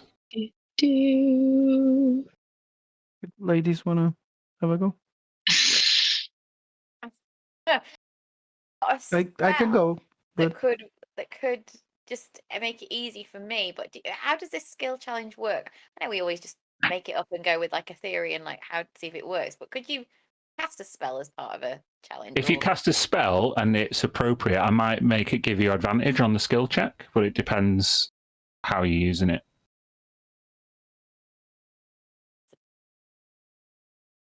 Big old spell. I don't know if to use it now though. Is it fireball? No, it's one that can make me fly. Ooh. It's a 6th level, and then I'll use it, and then it's done. And I can't use it again if we're going to go into battle. So, yeah. Yeah. I think I need to save it, don't I? I do, don't I? You're saying yes, aren't you? Yes. Oh, no, John's saying maybe not. It's really up to you, Lucy. It's your decision. Don't give me that pressure. Well, there is no right answer. It's just up to you. You save it. You're going to save it. do a normal acrobatics check from flipping myself over to a rock over there. Yeah, that's fine. You can do acrobatics. See if you can navigate the way down with your grace. Parkour. Sure. She's doing parkour. Oh my god, she's flat. Okay. This means that the next skill check is crucial as Giselle manages to stumble a bit off the beaten track and divert people around to get to a safer spot. Okay, I'm gonna try. So before we started, I'm using my alchemy jug to empty half of its content that I call water, and pour 4 gallons of water over Humphrey to make him completely wet, Okay. to make sure that he copes with the heat more, and keep the rest to top it up as he dries, basically. Mhm. Just keep it. It like almost as soon as you pour it out, it's just like steam. There's not as much water in as you think, or at least there isn't now. But yeah, My poor alchemy jug.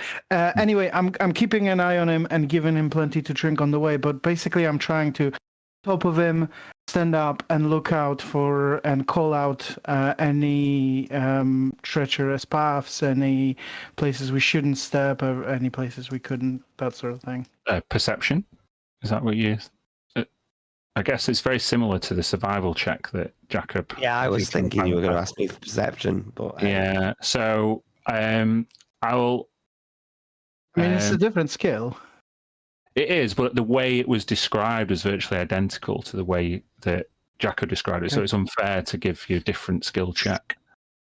So yeah, I'll give you a survival for that. Trying to find the path. Okay. It's not enough given the slightly higher DC. And thus, it's not long before you're like, you are making progress, but it's not as quick as you would like. And you. Do I get to go or no? Well, we've had it now. The success is the last one, so you're supposed to have 2 successes before 3 fails, and we've had 3 fails. So it wouldn't make a difference. You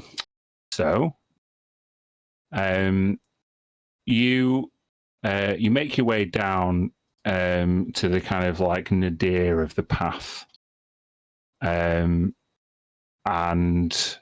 there are various magma pools, and dislodged rock, and you get down. It becomes the heat becomes sweltering. I think what I'd like you all to do is make a Constitution saving throw as you get real close to the lava and the fire. Damage. Because Pardon? of the whiskey, does it help that we're resistant to fire damage? Not currently, no, because this is about your just your exertion. It's not fire damage. see, have you changed microphone? Yeah, can't hear you as well now, Lucy. I'm going to use Indomitable to take a reroll. Okay, that is a great pass, which is good. As you kind of making this trip together, you can see it's not far away. It might be just less than half a mile now as you get down onto the black rock. I want you. Well, who's got the highest passive perception? I think it's Tilly. Maybe Jacob is past me now. Mine is What's yours, Lucas? Sorry, it cut out. 19. Sorry. 24. Okay, Yeah. Jacob. It's a tough climb, and your hands are covered in like black soot, and you've got a few scrapes. However, as you get to the top of a ledge, you notice in one of the magma pools ahead, almost like tadpole-like shapes. There's creatures in that pool ahead, like tadpoles. The young of something. Fishes? There might be. If there's young tadpoles in there, then there might be a adult somewhere nearby. Keep our eyes out. Fire frog? Fire toad? Fire frog? That sounds awesome. Are those real? Well, apparently fire tadpoles are a thing. Oh, So that's you weird. you keep giving it a wide berth, or are you going to investigate further? No. Curiosity burnt the cat. Smoke is against this idea. All right. Smoke So already had all his fur burned off once. you steer clear of the magma pool, and you get to another large ledge. Tilly, this time we'll go to you, having the next highest pass perception. You see these like winged, like bat-like creatures with like long noses and claws. A small flock of them kind of fly up close, and they start like gibbering at you excitedly. Hello. Well, you're funny looking things. I throw a piece of food at them. One of them just instinctually just ducks it, and it just like flies, and they kind of get roused into a rabble. Does anyone speak Ignan, which is the flame primordial? Shit, that's specific. No, I don't think so. No. It just says primordial in my character sheet, so. Yeah, I would say yours is similar to Mia's in kind of like that water primordial. Oh. But yeah, they hold on. They seem to be like ushering you like back in their excitedness, back away from the ledge. Are they warning us? You guys think? Maybe. You can make an insight check if you want, Tilly. Yeah. Or on yeah. Inside. Let's do it. Boom. Not good. 15. 25. Okay. Tilly, you think you're the one kind of interacting up front with them. You think, yeah, it's a warning. We should turn back and go a different way. Yeah, I think maybe they're just trying to warn us against something in there. I don't know. We don't know this place, but I feel like we should turn back and find another way. Mia, more suspicious. You look back already, and you see from the magma pool behind you these serpent-like creatures emerge, kind of bringing you towards the cliff in a kind of pincer-like movement. Yeah, it's a trap. And thus, I would like everybody to roll initiative. We don't have tokens. Oh, I'm sorry. You're not even on the right map. Here we go.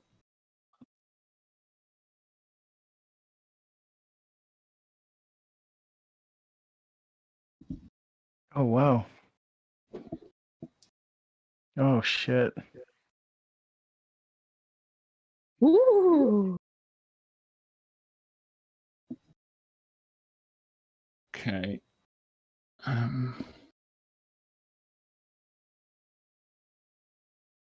Oh, sorry.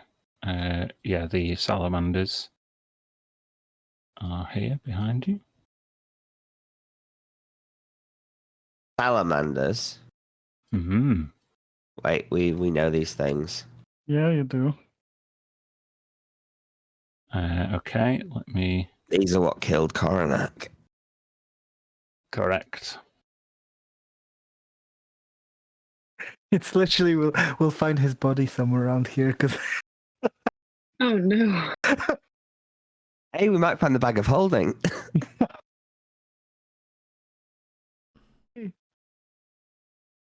that lava pool or whatever it was where they sucked him in.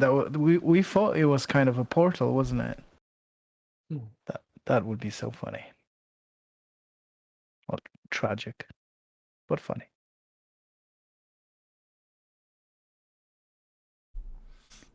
Oh, balls. Oh, is that a 0? It doesn't look to have worked. Why is he not whispering anything? Sorry. 1 + -1.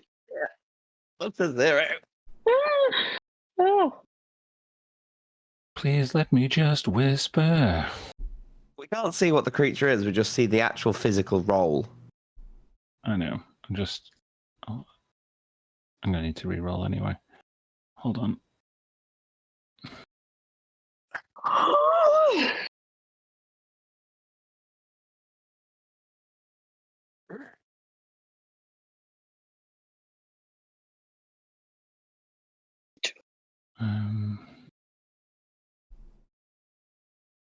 Aha, well, it whispered one bloody thing, just not all of them. Right. Goodness. Sorry, I'll just do another.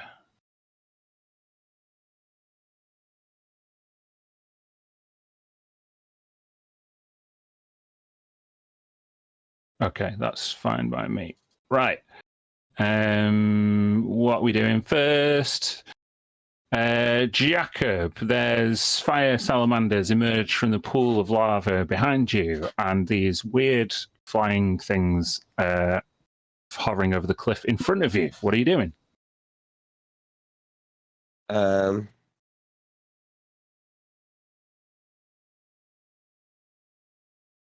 Probably taking the salamanders the biggest threat, so I'd move to face the salamanders.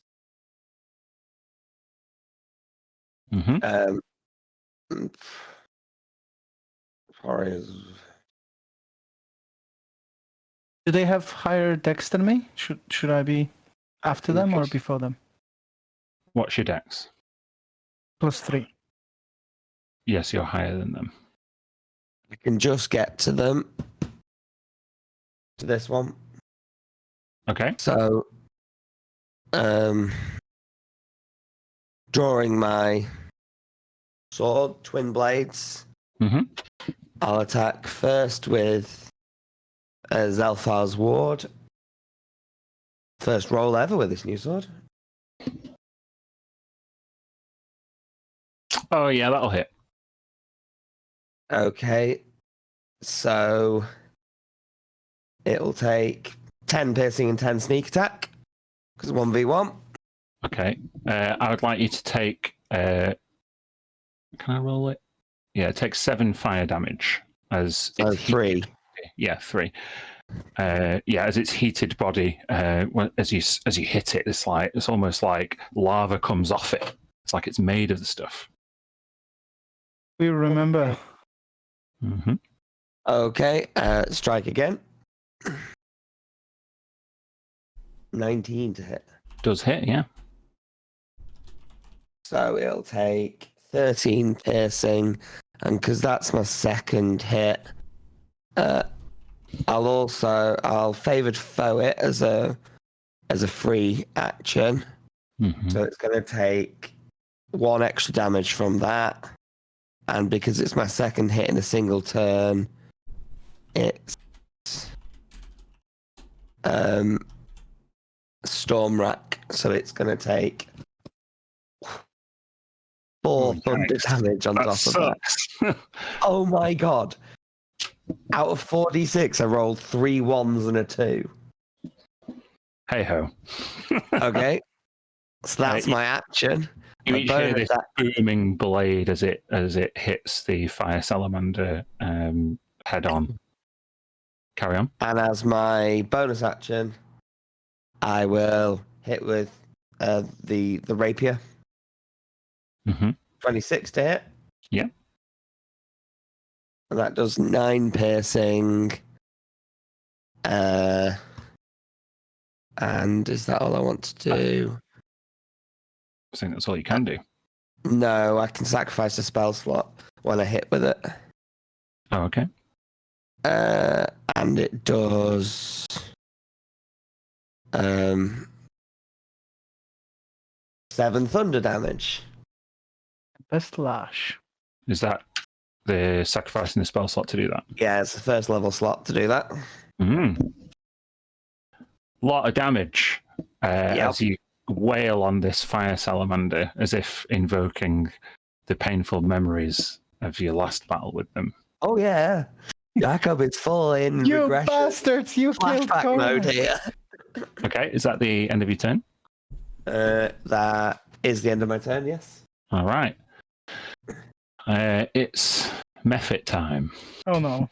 2, 3, 1, 2, Yeah. 3. I didn't even Four. see them. Oh no. Oh no. Oh They're coming no. from the bottom of my screen. Didn't even see them. I'm Here on we- top of Humphrey, by the way. Okay. I gotta read up on mounted combat. Mm-hmm. Right, so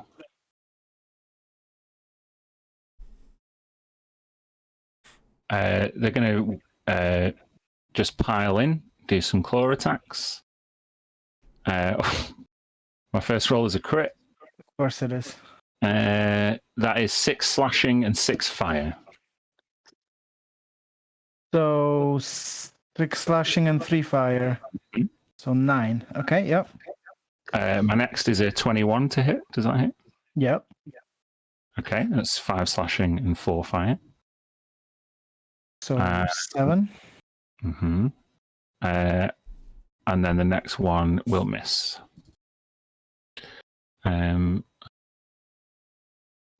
You see a few more of these buzzards emerging from over yonder.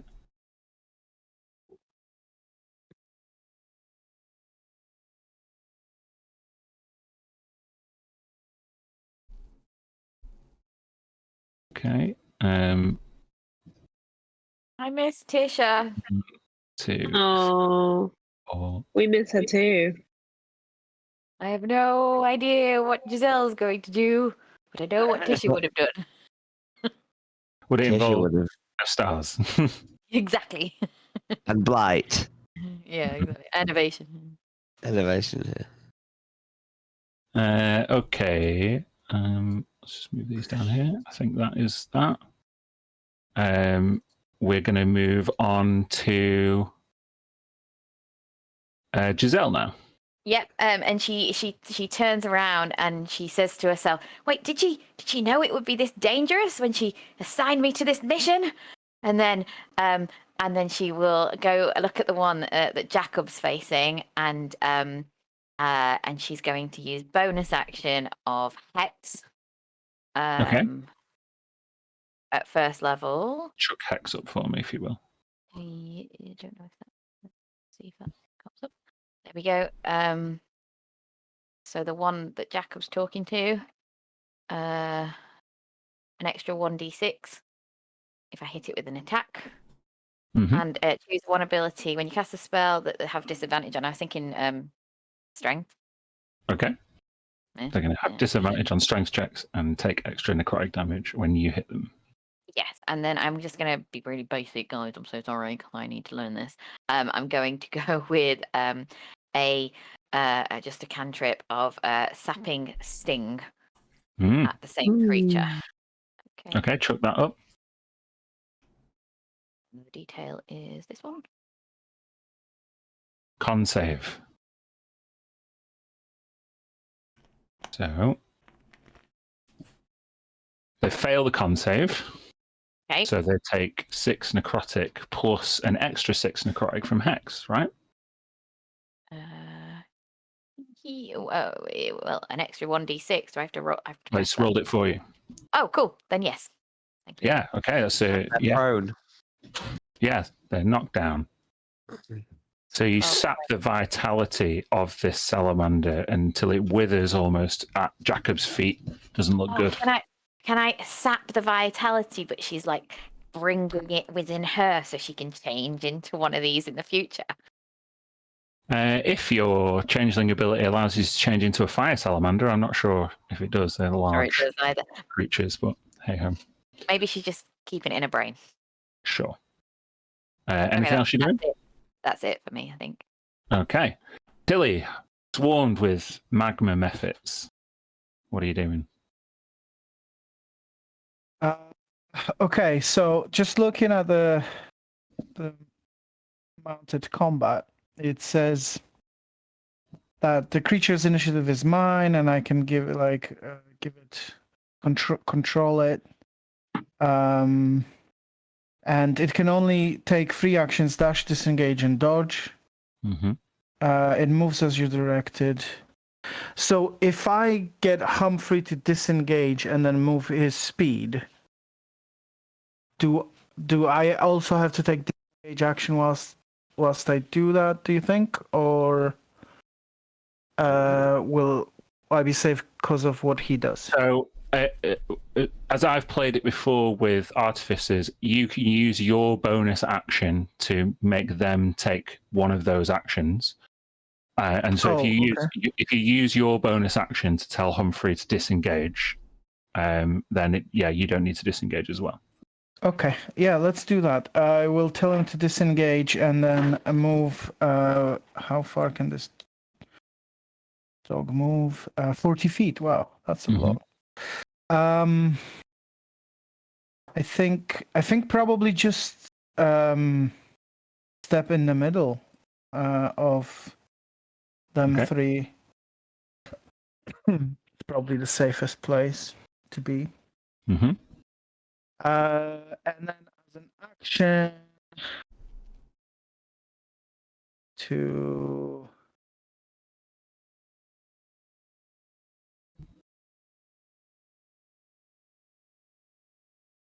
Kirsty, just make sure your token HP is right. It's probably a really old token. Oh yeah, thank you.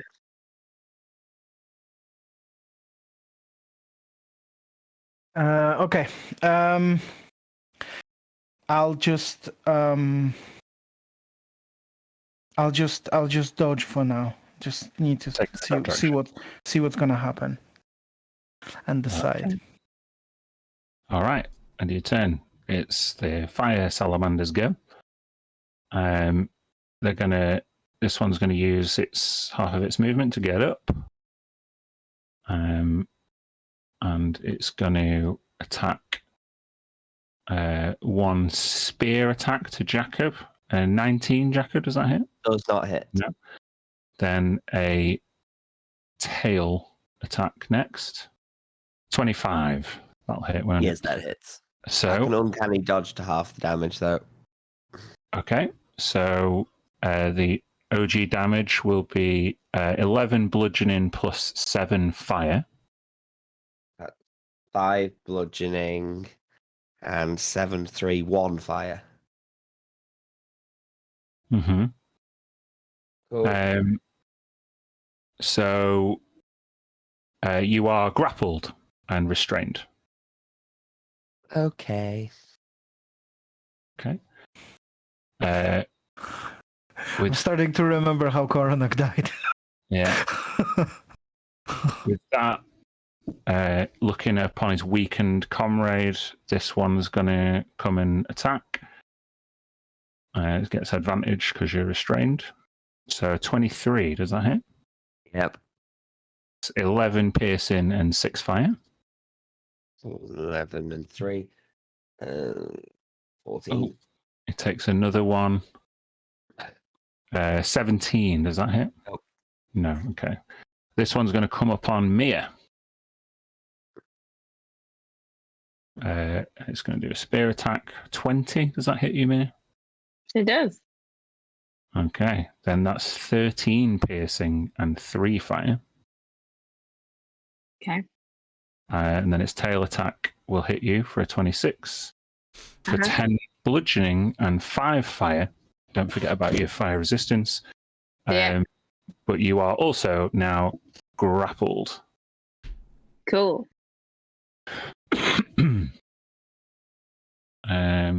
Okay.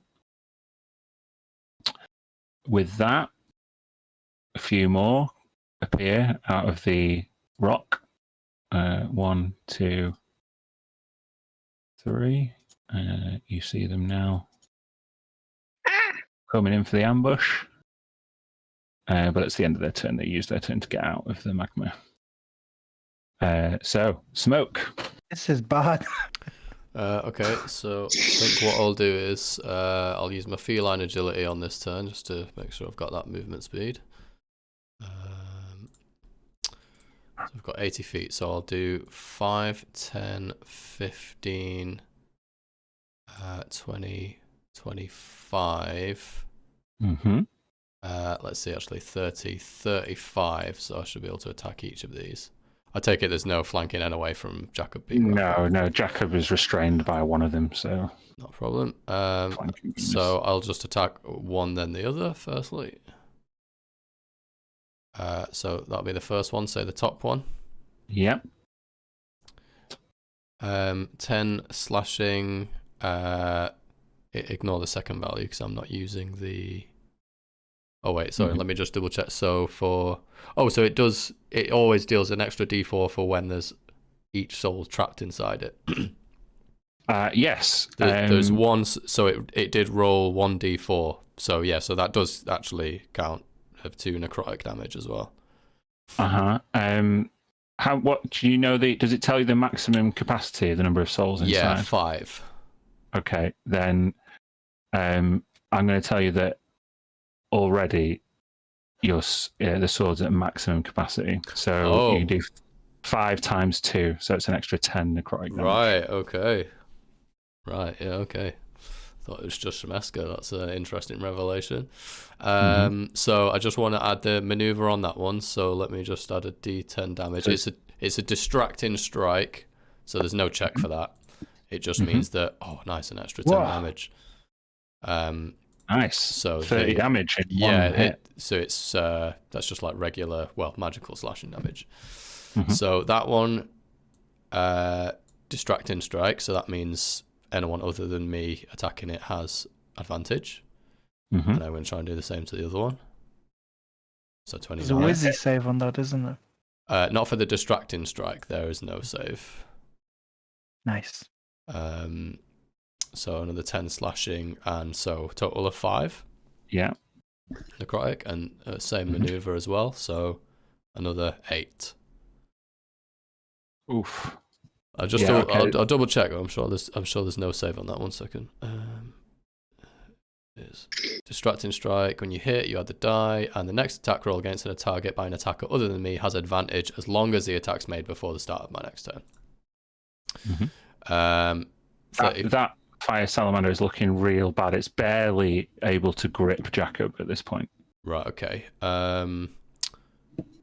Just pinching him. Nonetheless, I've still got one more attack I'm going to move. So I did 35, so 40, 45, 50. And I'm going to put an attack on this one. Jesus, you're a killing machine. About an 18. Yeah. It does hit, yeah. Okay. So that's 11 slashing. Oh, right. And then that'll be 20 damage. Necrotic damage. 20 plus 11. Yeah. Yes, yeah. 31 damage off that one. I'm gonna save a little bit of my maneuvers though. So that was, what did I say, 35. So that was 50, and then I can go 55, 60. Still got enough movement to get to there, so I'm gonna. Did you start here? Yeah. Did you? So don't loop around. Smash. I see that there's these, in fact, maybe even one more. It looks like these are going to come running in, so that's my go for that. Okay. Wow, that was great. Mia. Smoke literally doing laps on these motherfuckers. Yeah. Almost as a bit of a response to being hit by the salamander, I'm going to cast Spirit Guardians at 6th level. Nice. Okay. Mm-hmm. So I will you're add up. my aura. I'm on Mhm. it. Oh, that's going to get this one as well. 15. Make it pink. Bless you. And again. Bless you. Thank you. That's machine gun. Uh, that time when you cast a spell, We'll do it at the start of their turns. Bless you. I guess nothing else is going to change. Yeah, I'm sorry, I'm very sneezy. Okay, So you're going to that- do it at the start of that turn. Yeah, that was your action, yeah? Uh-huh. Okay. Stay put. That's Did you leave an open pepper shaker next to your laptop by I'm accident? generally a very sneezy lady. I will say this. So if I sneeze once, I don't sneeze more. Like I sneeze loads of times. My mum does that. Like a non-stop thing. Each of Yeah. you hear or feel a rumbling underfoot as if a quake or, eruption. Cool. But you don't see anything at the moment. Jacob, it's up to you. Well, the That's one not that's nice. looking very not good, that's currently trying to hurt me, Mhm. is going to get a sword. Mhm. You've got advantage on both of those ones. Oh, cool. Thank you. 20 to hit. Mhm. Takes 21 damage. Okay, it is toast. You cut yourself free from this fire salamander as its blood and essence bubbles up like magma from beneath the surface of its skin. And I turn to face the next one. And let's go for that again. 26 to hit. Mhm. Yep. It takes 12 piercing. And then I attack with my rapier. Third Mhm. attack. 21 to hit. Mhm. Oh, so when the other creature dies, I think I can transfer it. It will just transfer. Yeah, your favoured foe. Yeah, so this will Doesn't take. cost you a bonus action to do that, does it? Wait 1 second. No, it's when I hit. It doesn't say I can't transfer it. It You doesn't can't say transfer. anything about transferring it. Yeah, it's not Hunter's Mark, I guess. So I guess that's favoured foe is over for now. It is, yeah, so it doesn't take that 3. But however, it is my second hit on a creature.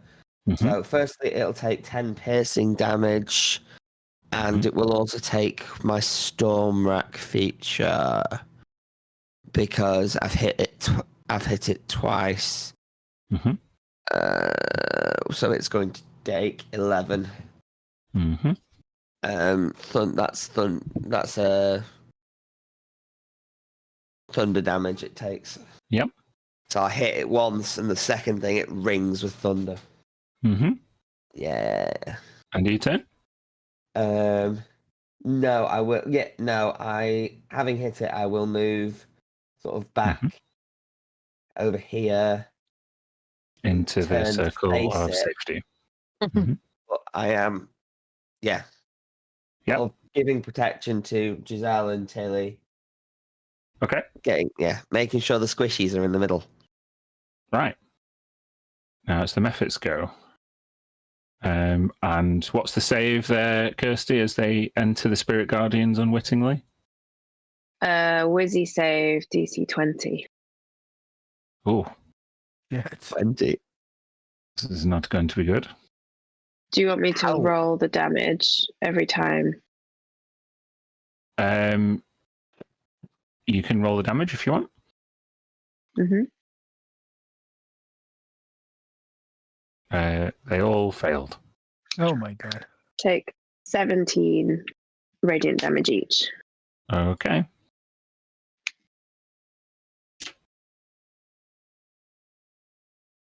Ah. 17. Okay, so yeah, they all take this like buffeting of magical energy, and none of them emerge unscathed. They all look pretty bad. However, Giselle's going to take a couple of hits. Well, in fact, one of them's going to do. One of them's going to do fire more. breath. Pardon? You've got 3 more on the side. On the side. I'm just doing these 3 at the minute. Oh, sorry. So one of them there is going to do fire breath. Jacob, Tilly, and Mia. I'd like you to make dexterity saving throws.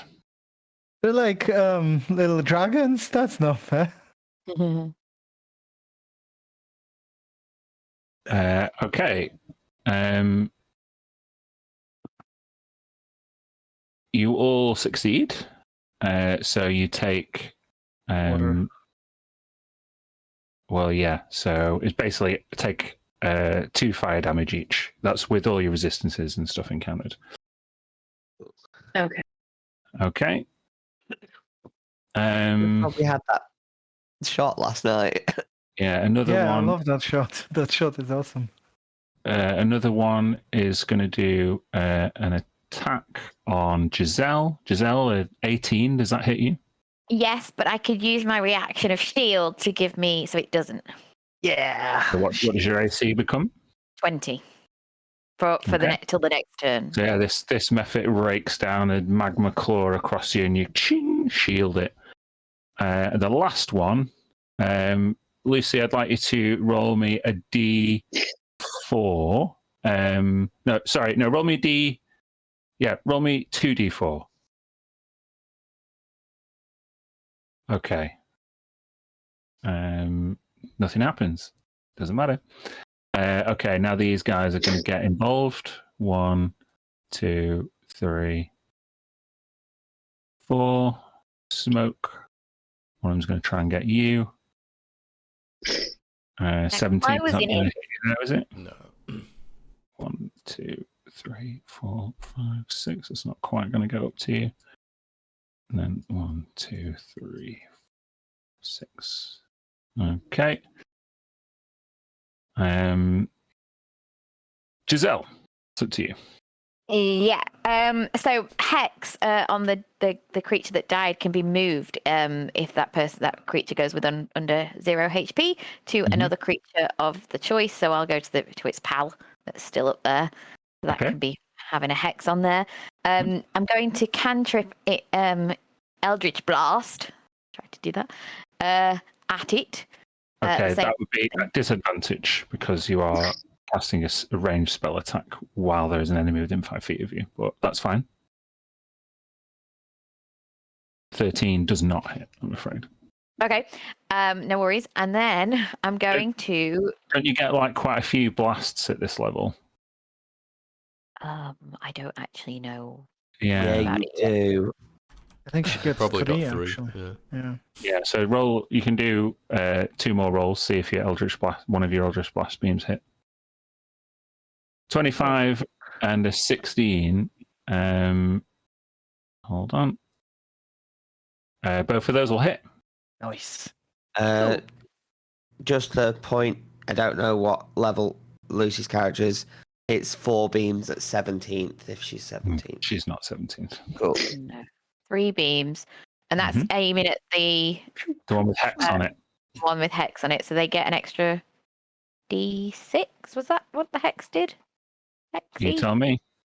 Bear with callers. 1d6, yeah. So an extra d6 per hit. So roll for damage on both your hits. Just click the Eldritch Blast button there in the chat. Oh, fuck. So what is this now? Genie's Wrath. Are you a genie? Genie's Wrath, you do extra bludgeoning damage. I'm not sure. I didn't realise it applied to Eldritch Blast, but it clearly does if it's incorporated into Roll20. So, is there anything else that's... Oh, it's just crit damage. So, 6 plus 8 is 14 plus 9 is 19 damage. And then roll me 2d6. Yep. Oh, good rolls. That's like 30 damage off 2 Eldritch Blasts. Nice. Okay. And it totally obliterates the Fire Salamander. Oh, and so I can put Hex on another one, Can. which will be the top one. And then, because that was my normal actions, I'm going to do something, Dan, that you've given me, but you're probably going to regret because I don't understand it. Is Hound of Ill Omen as a bonus action. Mm-hmm. So I'm going to Moving a hex takes bonus action, by the way. Oh, does does it it? moving it? Definitely. Mm-hmm. But you, Okay, then you can ignore choose that. not. You can choose not to do it if you don't want. No, I think it's good to move it along. I can do it next time. Oh, you're going to do the Hound of Ill Omen next time. Yeah. Okay. That's fine. Take that. Yep, cool. You killed somebody like right there. That was She's going to be pretty so awesome. impressed. It's going to be amazing. Then Tilly. Okay, yeah. Looking at her shooting skills, she'll say, "Nice one. I guess it's time to have some fun." And she'll use half her movement to dismount Humphrey. Mm-hmm. And I will tell him to disengage and run away 40 feet Okay. into like there. Just give me a sec.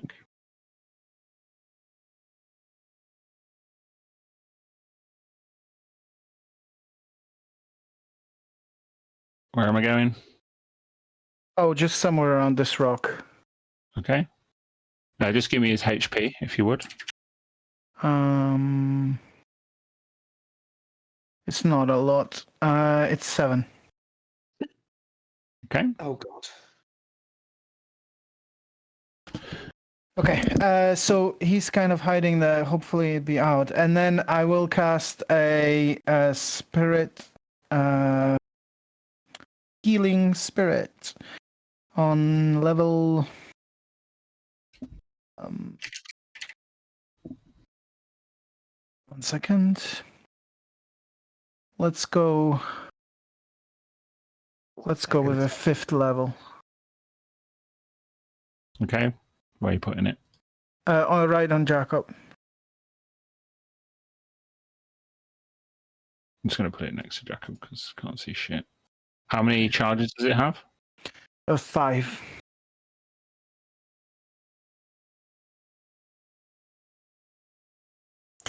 And then I'm going to move, I think, here. Okay. And then transform into wild shape. Is that a bonus action? For moon druids, it is. Yeah. Yeah. You used your bonus action to tell him to engage. I gotcha. Then I will. I think if I go, okay, I don't.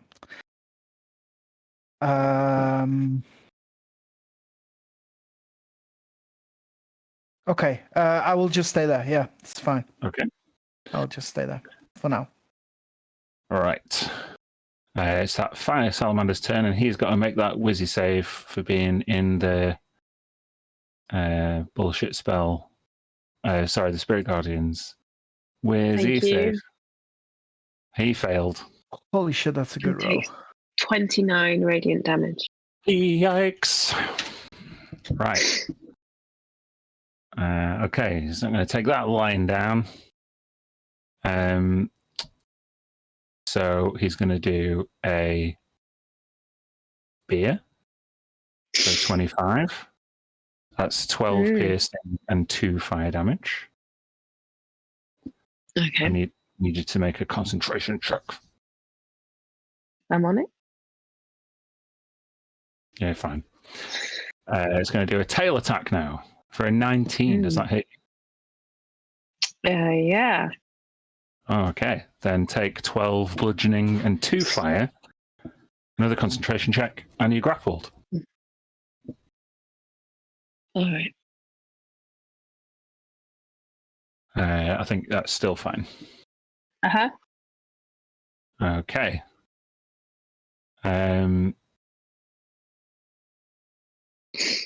Going slightly under these flying methods. I'll just go here.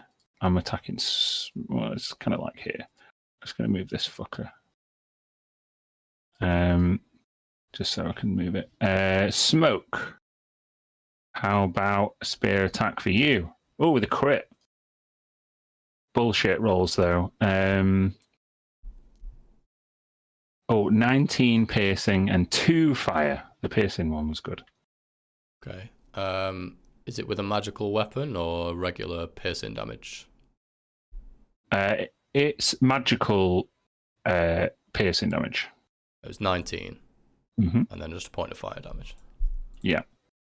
It's going to do a tail attack, and a 25 will grapple you, right? Yeah. Yep. So this is non-magical bludgeoning, but it's 8 bludgeoning and 8 fire. Okay. Okay, so it's used My 10 grappled. feet. You are grappled, and it's going to drag you out of the Spirit Guardians as well.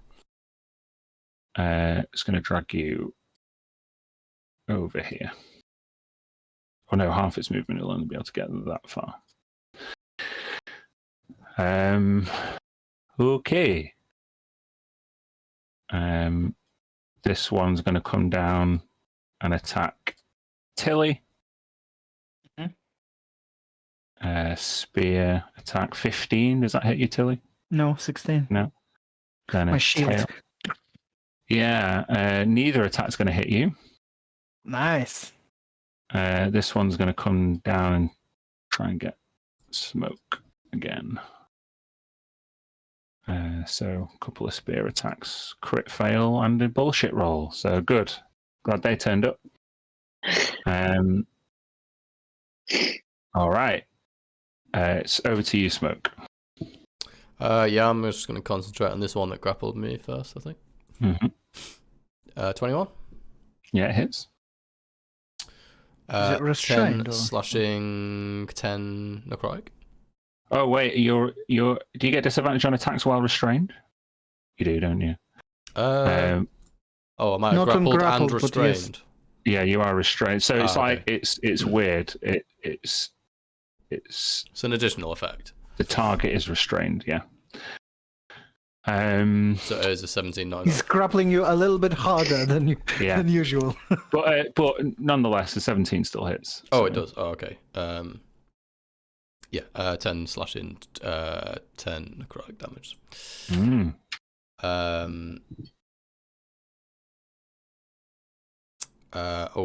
15, maybe not. Just hits. Oh, right. Oh, nice. 10 slashing, 5 necrotic. Mm-hmm. And I rolled it the different way. Though. Oh, you need to take with both of those attacks. You need to take 7 fire damage each, reduced. Okay. Yeah. So 7 in total. Is that the same with the third attack as well? Yeah. So, no, it would have been 6, and then 3. That last one was 11 slashing and 5 necrotic. But I will just add a maneuver on that last one just for a bit of extra. Okay. Maybe I would try a disarming attack. See if it'll help. Which is a strength saving throw. Okay. And another 7 damage. These guys are pretty strong. But he crit fails his strength save, so nice. he drops his magical spear. There we go. So extra 7, yeah, okay. This guy's regretting having coiled you up in its tail, I think. Nice. Bonus action. There's nothing really though. Oh, I might as well use my what's it called? Can't think today. Second wind. So I might as well just use it now since it's there. Get 23 back. Nice. Plus 16. Jesus. That's the level? So after all was said and done, I ended up on 182. That's it for me. Cool. Mia, facing down this salamander. Yeah. I think I'm just gonna do a classic and grab it and cast inflict wounds on it. You know. Cool. And I grab it by its shit. stupid throat. So I need you to take 7 fire damage. However, Reduce that. Yeah, reduce that as it dies. Yeah, but yeah, you basically end up with a pile of ash in your hands as you totally immolate a fire salamander. Hot ash that Cool. burns their hands a little bit. Yeah. Boom. All right. Nice. That's good. And then I'm gonna move a little bit just so I've got some more pals in my aura of joy. That's what we call it. So we'll kind of step towards them to make sure that they're included in the party for next time. Okay. That's it. Okay. You hear or you feel the tremor increase in severity, and with that, you see a grey stone hand emerge from the pit of lava and grab onto the edge before another one grabs onto the ledge, and from beneath this magma, this humanoid creature in armor that seems steaming and obsidian, impervious to fire, and a beard and eyes made of pure flame, giant-sized creature steps out onto the rock. And oh no! Oh no! Oh my God! You look nice. Hey, Paul. Oh dear. Hi, big lad. So yeah, that's its turn to get out. But yeah, a It's fearsome got a cool sight beard. indeed. Okay. And Jacob, we're up to you. Looks like a. Jacob, not you're yet. gonna take 14 points of healing. Oh, thank you. Yeah, look at the big guy and go, yeah, not yet. Nope, not. Run over to here. Gonna look at the biggest threat and say, no, not yet. Well, I've got to take the little ones out first. Also, we don't know if he's technically going to attack. Yeah, I'm sure us. he's friendly. No, I'm sure he's. Oh, this salamanders. Jacob doesn't like salamanders. He's going to attack the salamander. Okay. A ding.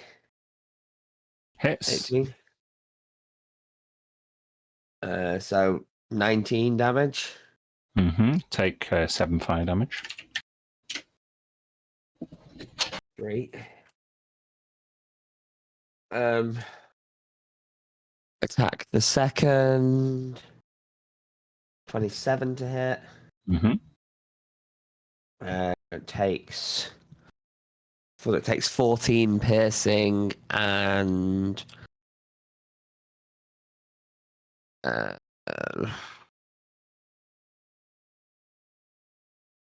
where is it? No. Hate this. It blooming 11 thunder damage on the second hit. Just And take another third. 7 fire damage. Reduced. And then third hit. Trusty rapier. Critical fail. There we go again. I'm gonna use my reaction to give him a reroll on the natural one. Okay. 25. Yeah, it hits. Take 8 more piercing damage. And you know what? I'll sacrifice second level slot. So that'll also do 3d6. Yeah, it's 3d6. The ranger with a smite. That's crazy. 10 thunder damage on top of that. 10. This Okay. is the custom subclass that Dan gave me to play with. Yeah, it does a lot of damage. Nice. From many Uh, different ways. There's lots of scrolling through character sheets every combat. Okay. There we go. And D10? Yep. All right. It's now time for all these methods to make those saves. Wizzy saves, was it? Yes, please. Die, all of you. Die. Okay. Shit, another great roll. 28. What's the DC? 20. 20. Okay. They do all die. Oh, Oh, apart from this one up here. Oh no, it does. No, they do all die. Which means I need, first of all, I'm going to ask you to make multiple saves. So, Giselle, I need you to make a dexterity saving throw. Okay, I think that's okay. Yeah. So take a total, including resistances, of 6 fire damage. Okay. I need Mia and Tilly to make one as well. all right. Oh no. We didn't do well at all. So that's 7 fire damage for you. Both of us? Yes, each. And I need Jacka to make one. Oh, sorry. Does that need to be halved or no? Yes, not including resistances, that's 7 fire damage. Oh, right, okay. Dex save. Yep. That's fine. Are you gonna? Do you have evasion at this level or not? No, lost that No. one. I swapped around my levels. Okay, so it's including resistances for you, Jacob. It's just another 2 fire damage.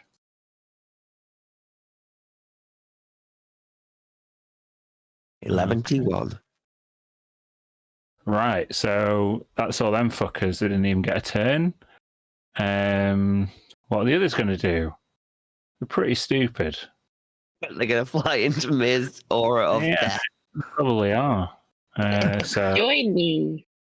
we'll do another one. Fly, my pretties, fly! Wizzy save. That fails. Well, they've just proved their lack of wisdom by flying into the maelstrom. Exactly. So you need to make another dex save there, Jacob. Yep. So they're just like kamikaze us? Oh, critical fail and death save. Can't help you. Yeah. So take 7 fire damage there, Jacob. Is that with bow was reduced already? No, is it's that? not. So 3. And this one. Dan is regretting giving us the whiskey shot now. No, he's regretting us all passing the Constitution saving throw. Fair. Claude. I need to make one more save. That fails, so that's gone as well. What a bunch of useless methods. Okay. That was brilliant, Kirsty. Yeah, well done. Fairy Guardians. One of my Then we're up faves. to Giselle. Yes, so everything's changed. How far can I go? In terms of Each square is 5 feet. No, I know. Thank you, and I always appreciate a reminder. No, in terms of the healing, is there any healing piece or anything? Can I just move like 10 squares? It's not going to affect anything. Sorry, 2 squares. What over are you here. talking about? Healing? Isn't there a healing thing? Or I just made that up. there's a healing spirit that It's- Tilly has cast, but it has to it's- occupy the same space as you. Yeah, it's in a space next to you, and I mean you're a new, so I don't know if your character would know to step into it to take effect. I watch. She's you know. moved. Yeah, it's fine. I'm gonna use bonus action to move Hex to the creature in the south of southwest of east of smoke. Okay. That one. Yep. And then I am going to use sorcery points. Eldritch Blast again to twin it. So, and then I'm going to go for the creature, the north of that creature. Okay, so because you have 3 Eldritch Blasts, you can direct them at different targets. You don't have to use Twin Spell to do that. You just maybe do 2 hits on one and 1 hit on another, for example. You can't use Twin Spell on Eldritch Blast. It must be a first level spell at least that targets one person, maybe. Yeah, it's What? got to target one person. The Eldritch Blast is multiple targets. Oh, Okay. so that's where I just thought I had to set it at the same target. Okay, so not using it, just doing 3 blasts of Eldritch at this one with the Hex then. Okay.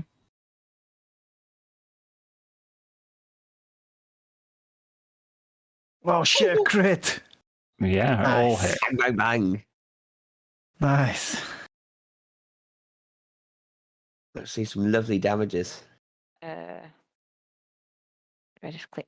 I've forgotten what I'm doing, guys. The third one, click the one where it says. Yeah, there you go. Sweet. I just need to check It- this Genius Wrath. 26. That bullshit just added 50 damage to her. 44 damage there. Wow. Oh, plus you've hexed it, so is it 3d6 necrotic on top of that? Yeah. Yeah, Do I need to 3d6. do it, or is it okay? That's 58 damage. So, Right. so for the crit, you roll another d6 because Oh, yeah, the hex do. damage is doubled too. Yeah, Just roll another one. There you go. 62 damage. With a Okay. cantrip. So the extra bludgeoning damage is just once per turn. So So you pick- minus 10. Yeah. So 52 damage 52 with damage. cantrip. Still, for a cantrip, this is So glad I- you know stuff, guys. What have I created? Yeah, you totally obliterate and destroy that salamander with triple Eldritch Blast. You can. Brilliant. But I can use that on other targets going forward. Doesn't have to be just one. Exactly, yeah. Yep. And next turn, I will use bonus action to move Hex to another one, but that happens at the beginning of the turn, which I've done. So that is all I can do for now. All right. Tilly. okay. I can only see Smoke's HP. So, how is everyone else doing? Anyone looking fairly bad, or You can tell them, guys, if you're feeling like you'd be looking pretty rough. I'm about half-ish, or just over half health. okay? Jack will probably- fly. We'll probably just keep it then for whatever next, because there is something big that's next. What she is going to do is, as a free action, she's just going to say, seeing as Giselle ran past it, shout to everybody, if you need a little pick me up, just run into the glory of my healing spirit, which looks What? like that thing looks like a spectral bunny rabbit. It's like a spectral moose. Look at it on the token. spectral moose. Yeah, it's fine. With it's got mushrooms all over his was it rake or whatever. Anyway, I'm gonna step away through mere space here, 10 feet, and I'm going to transform. So I'm going to do a wild shape. So let's do a roll for that.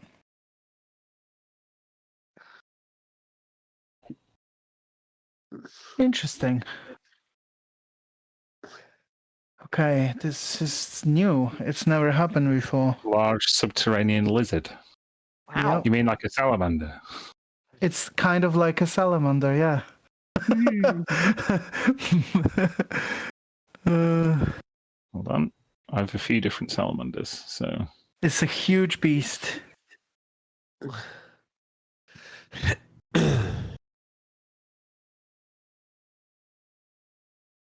Challenge rating 4. huge is like 3x3, is it?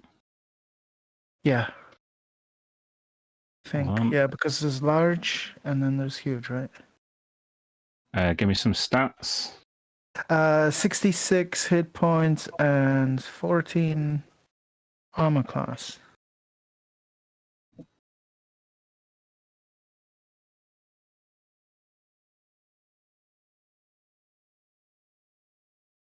Okay. she can.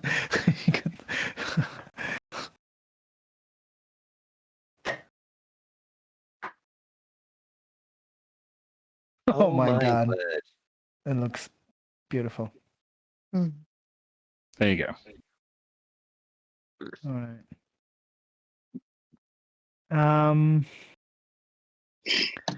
So kind of growing in size literally puts me in the range of this dude. Hmm. So I'm going to make a multi-attack. I'm going to bite it.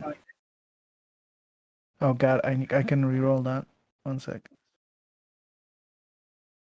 25? 25 will hit, I'm pretty sure. 23 piercing. It's magical damage. Okay. Yeah, bite is a melee weapon attack to hit, reach 5, one target, hit piercing damage, and then the target is grappled. Doesn't mention anything It about doesn't say size if it's large restriction. or really. Not- A huge creature grapples a giant. Okay. Literally just wrap my my tail around his ankle. Sure. Okay.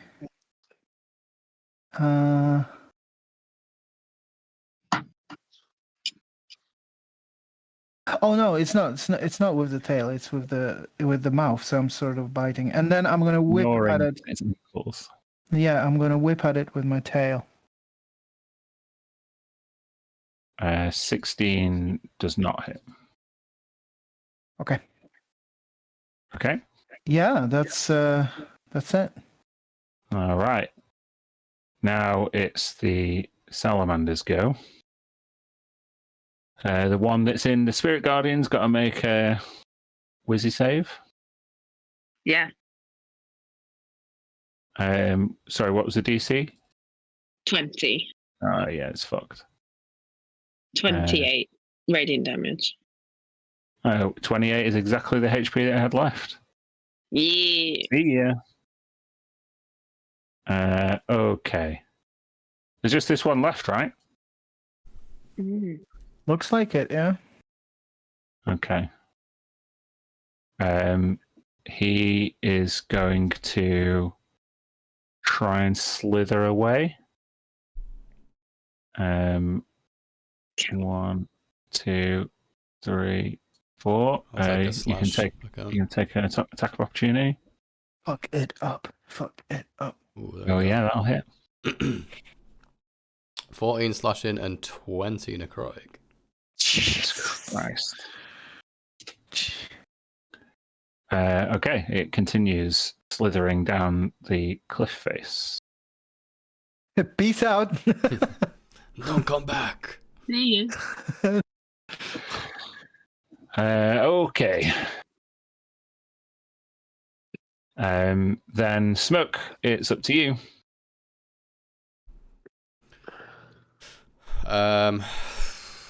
I'll run over here.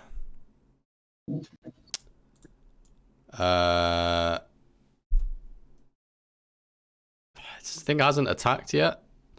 I'm gonna attempt to say something along the lines of, "Oh, great and mighty giant, we wish only to pass into the city beyond. Please, allow us your grace of wisdom. Let us pass. Okay, you can make a persuasion check at disadvantage because there's a massive giant lizard gnawing at his ankles while you do this. Ignore the fucking stupid lizard biting your ankle. It's worth at least one shot. You never know.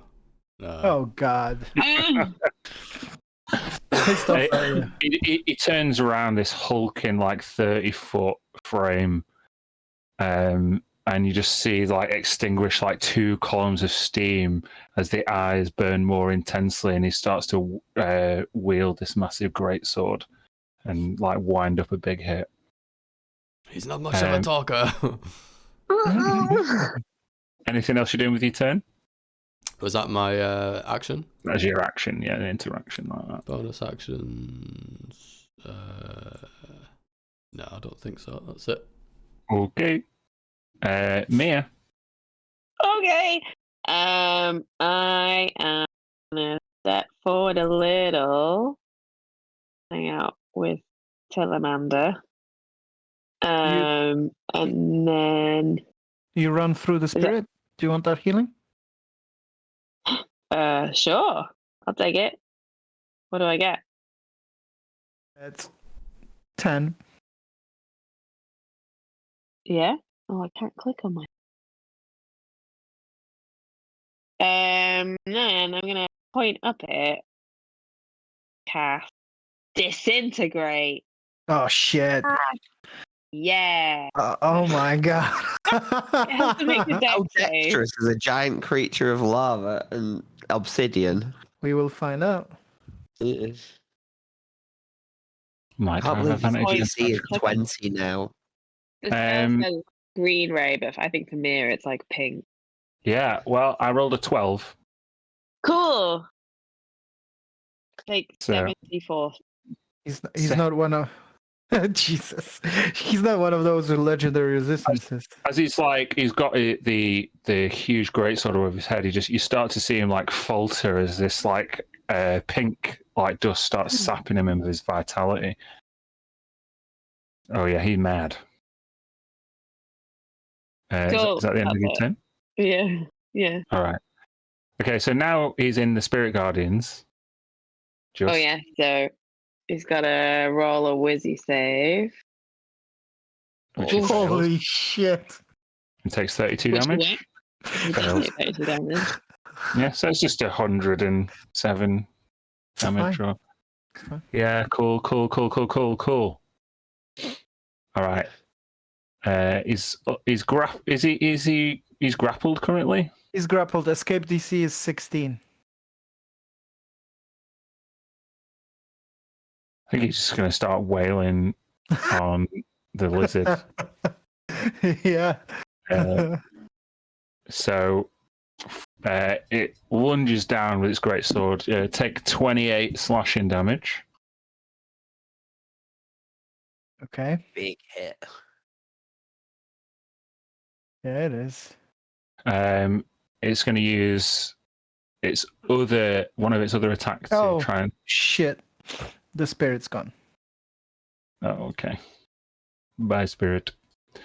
It's going to use one of its other attacks to try and escape. Sorry, it was what's the DC? DC 16. It's going to roll a 3. Using. Which means I still rolled a 14, but that's a fail. Okay, good. 16. I don't believe this. This fucking lizard is awesome. Okay.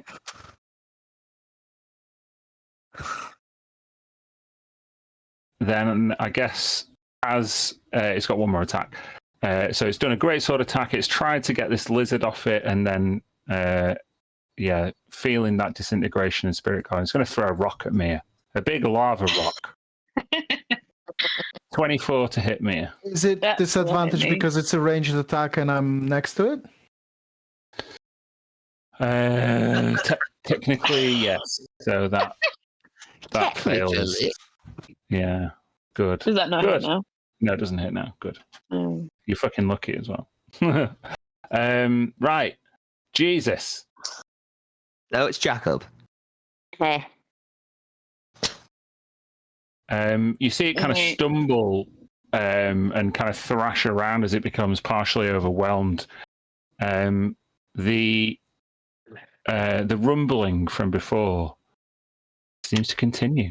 Oh God! I knew it. We pissed off GM, and now there's like 3 of them. Okay. Jacob, it's up to you.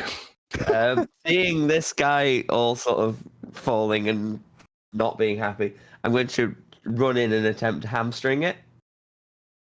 I'm just Okay. going to literally go. I can hit his legs quite easily, so I'm going to aim, basically hit him with my sword a few times. Mm-hmm. So hit the first. Yep. 18 damage. Mm-hmm.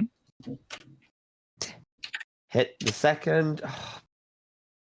Can't do anything on that one. Make a dex save. No, you're fine. Hit the third. 18 to hit. Just hits. Yeah. So it takes 8 piercing, and I'll mark it with a favored foe. So it takes 4 from that, and it takes 7 from Storm Wreck. Okay, it's looking real bad. Real bad indeed. I'll stand there. And that's my turn. I'm getting crit fails. Okay. All those. There are some other methods. Be around here. We need to okay. get the fuck out of here. They're just respawning. Giselle. Yes. This you see as a lizard. The Tillymander has crawled up around, chomping on one of the fire giant's legs. Jacob is piercing like directly into some of the more sensitive nerves, and it looks like it's falling. It's about to fall back into the lava. It looks really off balance. What are you doing? Well, she's going to look around and be like, well, if this is what everybody else, this is the mission. And then she will move Hex over to big giant dude, and she'll do 3 Eldritch Blasts into him. Cool. Roll them to hit. Roll them. 1, 2, 3. Okay, that's weird. They all hit. Weird. That one. And then 3d6. Fine. I'd like you just to cinematically describe how you dispatch this fire giant. With Eldritch Blast. What is Eldritch Blast? A beam of crackling energy streaks towards a creature within it. So crackling energy. She is gonna aim these crackling energy bolts, one at the head, one at the torso, one at the leg that Jacob's been going at, and I don't want it to be like Tisha, but it's crackling energy, so it's kind of like lightning, and it sizzles, and it explodes, and it punctures, and then it helps him fall back into the lava. Just this crackling energy all like dissipates around his like upper torso and face, and he like once his kind of vision returns to normal, he realizes that he's completely off balance. I let go. You're gonna drop the grapple, yeah. And loads of little methods like they like swarm his body as it kind of sinks, and they try and like pick off little bits. But yeah, you manage to evade the fire giant's ambush while one of the fire salamanders jumps away into a lava pool. But yeah, well, there's no other seriously hostile creatures on the map. But that rumbling does persist. So, out of initiative, what are you all doing? Hot put it towards the city of Brass. Hot Hot foot foot it. it. Literally Oh, hot. boo, disadvantage. The lizard licks Giselle and then Whoa. transforms back to Tilly. Did you? Wow, that was. I'm that- sorry, that- I sometimes can't control myself when I'm like that. That was a rather useful change there, Tilly. Yeah, that I don't know where it came from. I something new. Right, need to get to the city before I need more. Yeah, let's move. She's spitting out bits of giant from her mouth. Yeah. Fiery giant hairs. Grim. Yeah, she's jumping back on.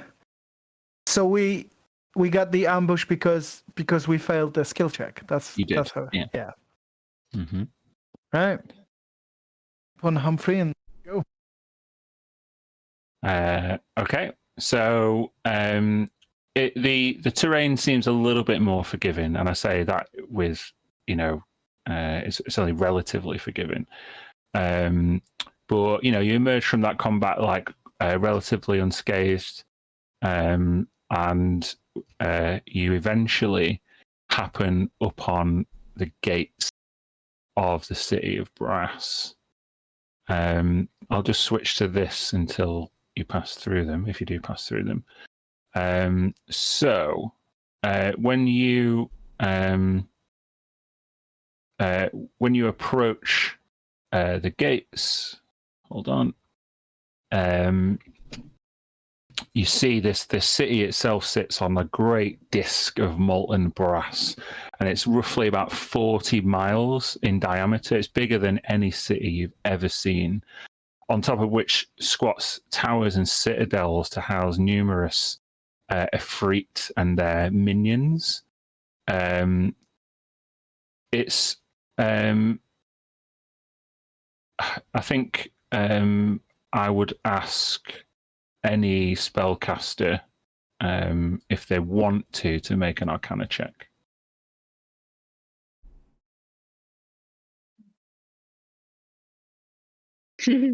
Oh, I'm a Yikes. spellcaster now. Shit. We're two at awe of this place. Yeah. Okay, Jacob, I'll give it you. Everybody else, yeah, like you say, is two in awe. But you see the way that the buildings and the walls of topography seem to be responding and not responding to the heat at the same time. It's quite obvious to you, Jacob, that the city must be warded or protected against magical intrusion or certainly magical fire damage at least. There's a lot of people who seem to be coming in and out of the entrance, and they're kind of diverting more towards the left where there is the charcoal road seems to like span off to the left. You guys maybe just hit kind of more of the kind of wild side of the city of Brass when you came here. As you approach the gates, there are these two like huge towering brass gates, kind of either side of which are like two like magical minarets like pointed up to the sky. It looks like a really grand entrance, but the floor is completely like obsidian, like a sheer black rock up to the gates. The heat is still particularly pervasive, and you see two cross-armed Ifrits stood at the gates. They're completely emotionless, and they seem to be looking beyond you. Look, they look like the statues in the city we just went to. Looks stern too. I think we need to figure out our story before we're going in, right?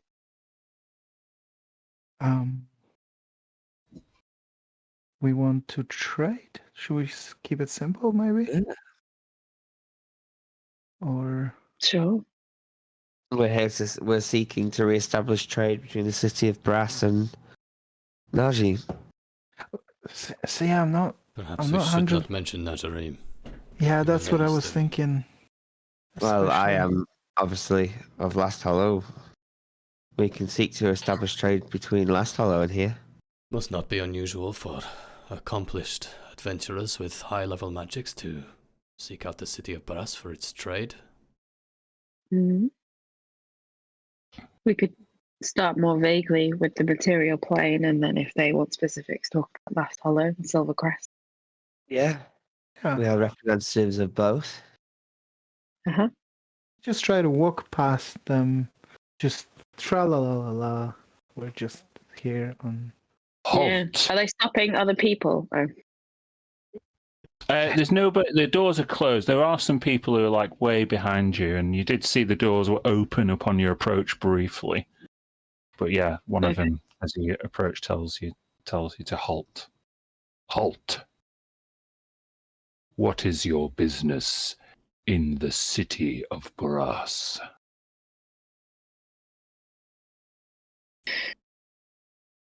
We look to establish a relationship between the city of Brass and cities on the material plane. Many such relationships exist already. From where on the material plane do you hail? I mean, I am not from the material plane, but I have a base in Silvercrest and in Lost Hollow.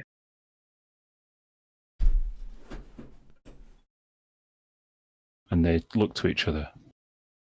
Silvercrest. The other one's Last Hollow. We are not familiar with these small places. What do you wish to buy in the city of Brass? Many things can be requisitioned that are impossible in other places. Do you have any mushrooms? Like fire mushrooms or lava mushrooms? There are many delicacies, all of varying different temperatures, which may slake your desires. I'm in. Can we go in?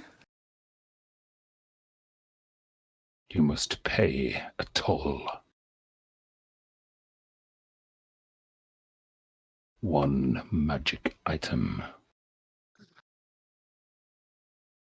And your Is that the group same toll? permitted. That's the same toll that everyone pays? It is the toll that we will exact upon you, they say with a booming voice. I whispered to Giselle, rude. Have you been here before? No, and I have no magical item, I'm afraid.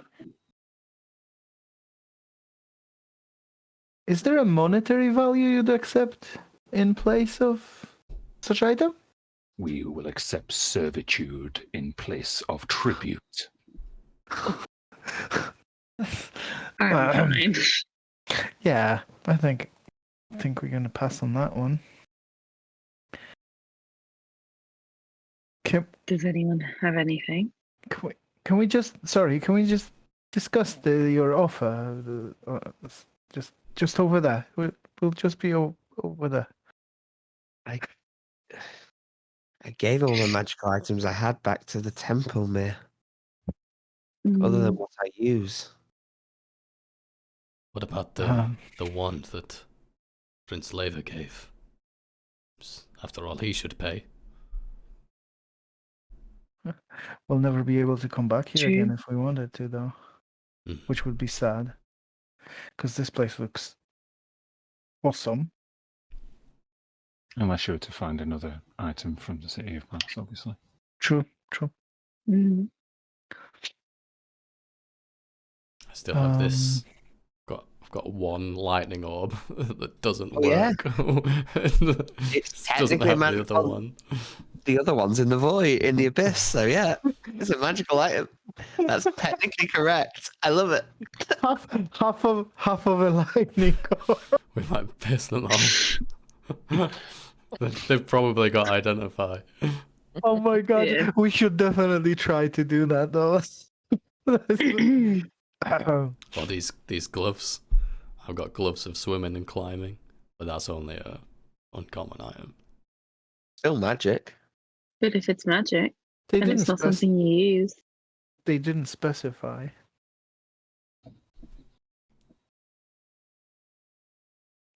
Well, Yeah, should we? Maybe do that. Giselle, you know what you did it when you made my agate look like more awesome. Maybe you could do that to those gloves. Um, I don't know if it works in a magic item though. So yeah, okay. I think it's just rare and value. Like it doesn't. we could try. just post it up again for us, Lucy. I can help. Yeah, it still works on magical items. I Are you have a casting spell it that or- can make Yeah, I'll cast non. it. Okay. Who's presenting the items? Gloves? Is that what we're going with? Well, Giselle, you promised to Oh. assist in our mission. Well, I'll Already. shove them into our hands. Yes, for the mission. You are a strange one. Oh, that's. Yes. You can occupy many forms. Mm. I can Have- sense it. Oh, very clever. You asked for one magical item. I Correct. have such an item for you. Here is the majestic gloves. Did you say climbing? Water? I don't... Swimming and climbing. Swimming and climbing magical gloves. Great value and definitely something you would want as an exchange for our entry. Okay, you can make a persuasion check, and as you use the spell on it, then you can do that at advantage. I'll cast guidance on her as well. So roll that extra. What is it? D4? D4. Roll that D4 for me there, Lucy. 128. 29. She had 29. advantage, so Oh, 29. Sorry. Pretty good. Both the Ifrit shrink down to your level. Very cool. And they're wearing guard uniforms, both of them. They look like normal humans. And they both gesture towards the two giant brass doors. And as they begin to open, they both greet you in unison. Welcome to the city of brass. And they take the gloves off for you.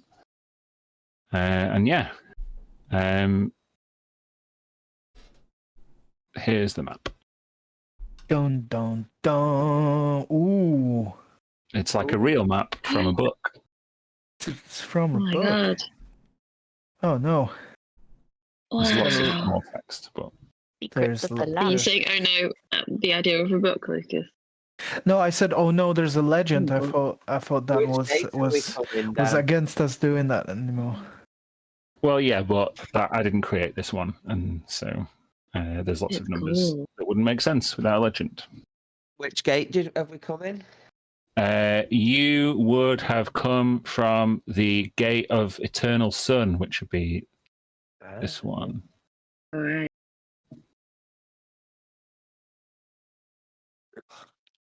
Sorry, did you say that the guards shrunk down to my level and they were human? That's what they look like. Okay. Very We clever. go in. Mm. Mm. Okay, so as you go in, bear with me.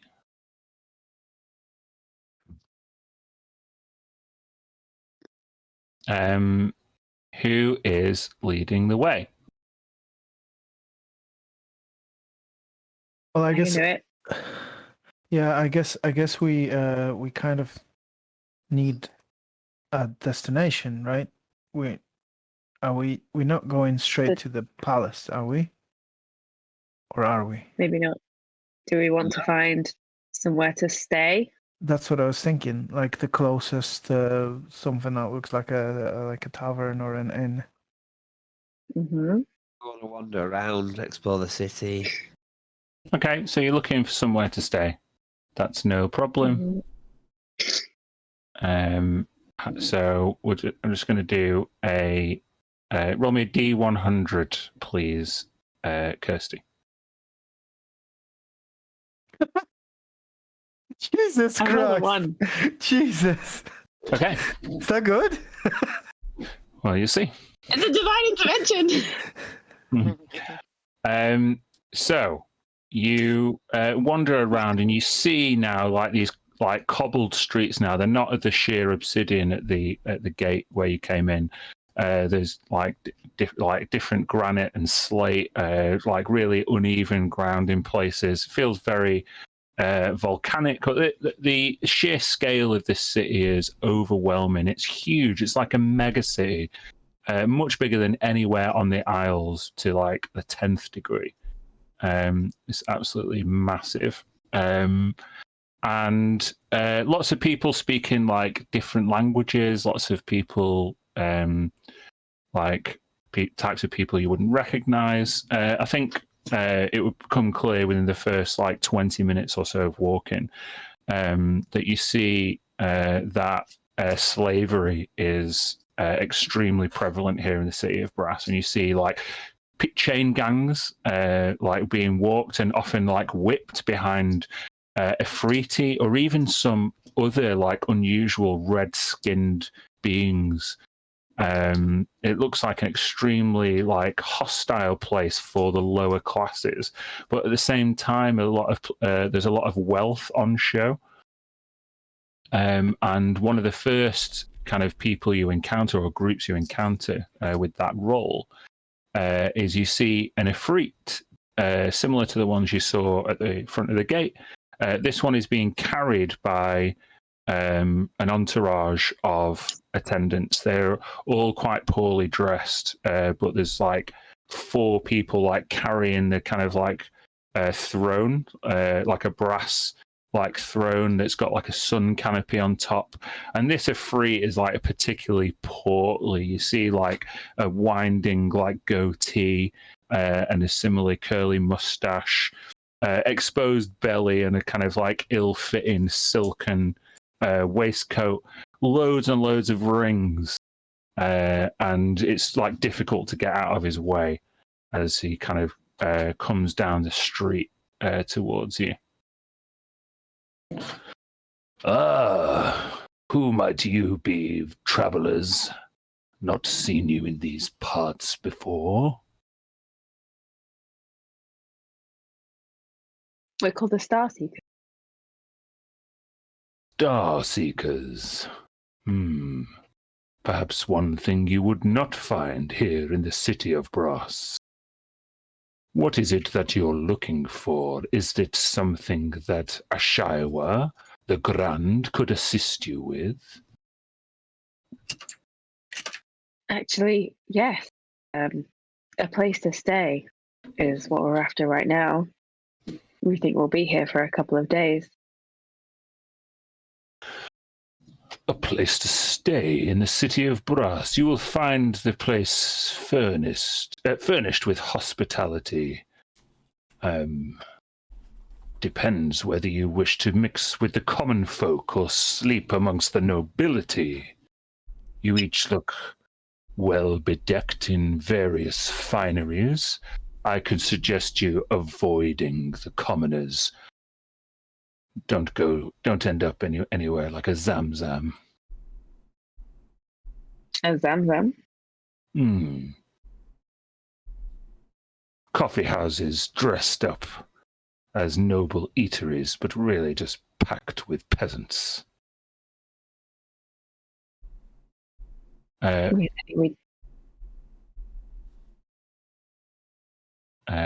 I suggest you go to Phoenix Gate, one of the more well-established commercial areas in the city of Brass. hmm That close to the palace? Yes, it's beyond the gates of the fallen. I'm sure you will have no trouble making your way inside. That's very kind. We'll find an inn there, you think? One of excellence and repute, I'm sure. Tell them that Ashiwa sent you. Thank you. And how can we thank you, Ashiwa? You may make a purchase at one of my establishments. I make my wares at the slave market. I have many capable hands which would serve you well, as these young men serve me.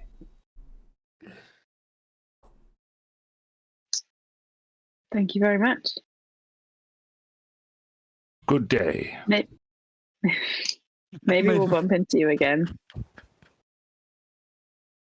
He just seems to ignore you, and they kind of like the cart kind of like that wanders between like left and right as it makes its like rickety way down the road.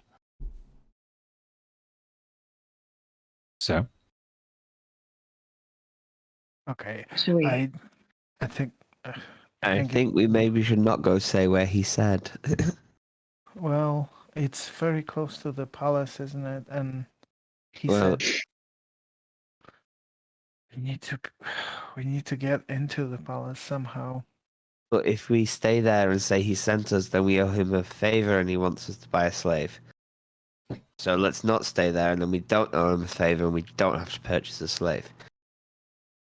No, He didn't say it wasn't part of his payment. He just said to mention that. I asked how we could thank him. and we also just We don't have to thank him that way. we also don't have to mention his. Just maybe find a place. I know we got excited about seeing a new place, but after a few minutes in it, I already don't like it. Lucy, in Giselle's pocket, you feel like an intense heat ever since you entered the Gate of Eternal Sun. Okay. Intense as in like it's hot, too hot to touch, or I hold on to it. It's got hotter. Okay. Oh, that's strange. Well, I don't want to mention it to anyone, so I'm just going to keep that to myself. Oh, so you don't say that's Nope. strange. Okay. Say it in here. Yep. Okay. Then where are we going? I mean, I would suggest we just sort of, if we were here on the east, right? We just kind of follow the main roads toward. Oh, by the way, this section where the palace is in the middle, the furnace. I mean, from the graphics, is it like raised? Like, Yeah, is it like it's a visible mountain from thing? most of the city. Yeah, the charcoal Okay. palace is surrounded by these coal walls. So it could be a point to which we guide ourselves to get close to it, and then if we find somewhere to stay close by, is that you think the best? So you can aim that Yeah. way. Keep going. I would head Yeah. towards Phoenix Gate, I think. Even if we're surrounded by nobility there that we'd maybe rather not associate with, they're probably the kind of people that would know how to get into the Charcoal Palace. Yeah. That makes sense. Yeah. If we It stop might not be comfortable in the way that he says it will be comfortable, but Yeah. No, that makes sense. There's So Phoenix Gate is like it's not it's not an inn. He said it's an area, right? Is that what he Yes. said? Yeah. Okay. Sure. Yeah. Sounds like a good idea. We could try and find if we have to. We have ability to like, and now with Giselle who can look like anyone, and we can magically come up with a plan to.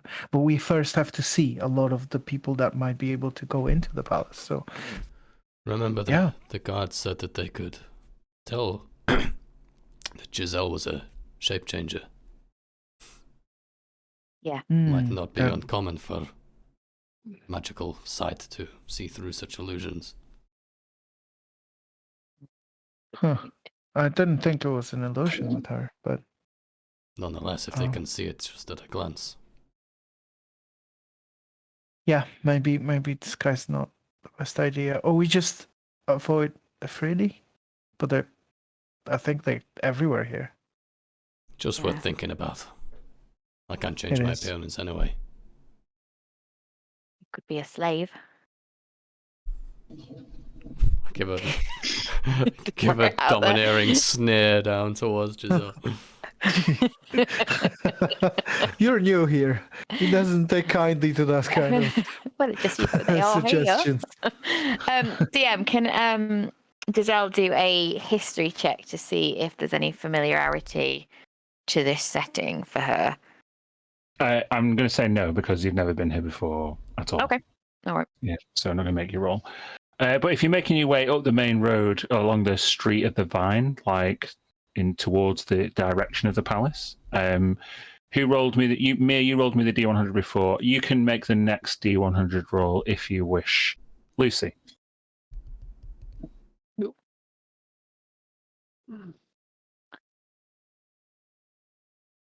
The other side of the spectrum. The other extreme. Let me just see. Oh. Okay. I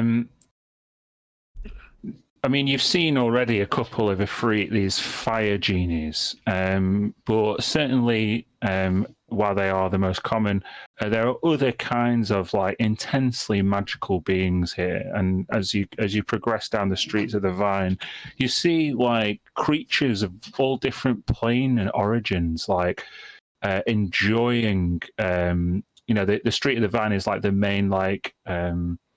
Literally where the wineries are and the drinking and the like smoking and all of the kind of pleasure houses. It's the strip basically, and you see like all of these like smoke joints with like various different colors of smokes coming out of it. You see women kind of soliciting and men soliciting people for all kinds of like pleasurable engagements on the roadside.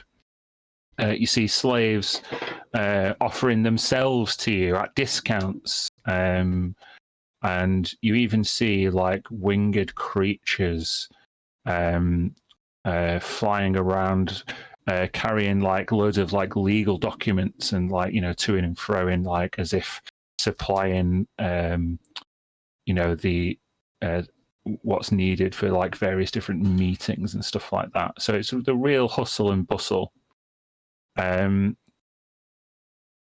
You're not paying attention momentarily there, Giselle, and you feel when you're not looking like a pressure in on like your collarbone, and it feels like you've stepped like into a statue there for a second. And as you look up, there is a huge, like rock-like creature. Like chiseled jaw, massive rock-like frames. They're like made of granite and stone. And the thing that you feel is their fingers. They point to you in the chest. Sorry. Hello. Do you know that you carry one of my people on your person? I can feel their distress, at least if you are going to keep them.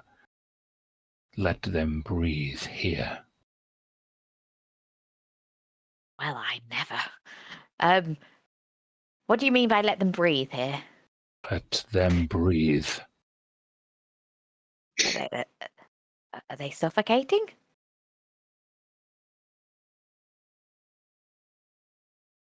And with your question, the Tao tilts its head and looks at you all. Allow me to impart a lesson. And he claps his hands together. And within a flash, all of you find yourself in like a boudoir with loads of cushions, flowing silks, and a weird, like, partially obscure outer wall that you can light kind of semi-permeates, but it's almost obscured in some way. And now where that person was with their hands together is like a dark-skinned looking human with a turban with a plumage of peacock feathers in the front, literal rubies for eyes, and like jagged jade for teeth.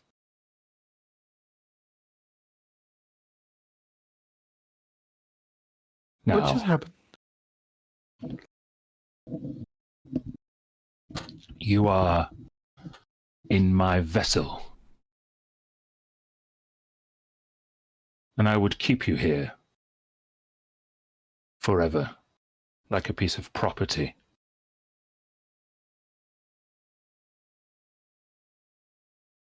How would that make you feel? Trapped, Yes. Trapped. aimless, wasting away.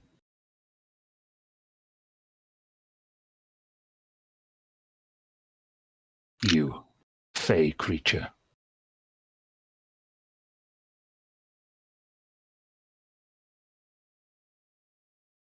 Why do you exact such cruelty on one of my kind?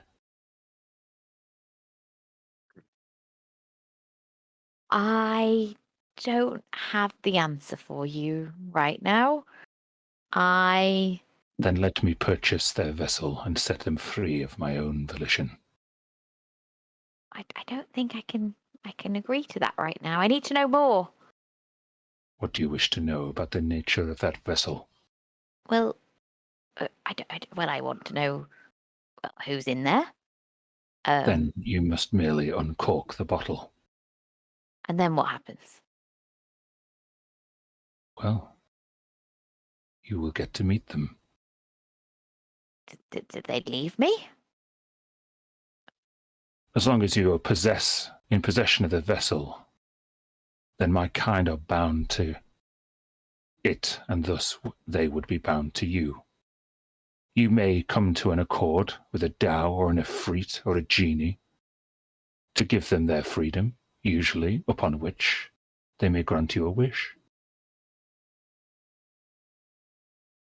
However, that depends on the nature of their subjugation, and if you are responsible in some way for their imprisonment or enslavement,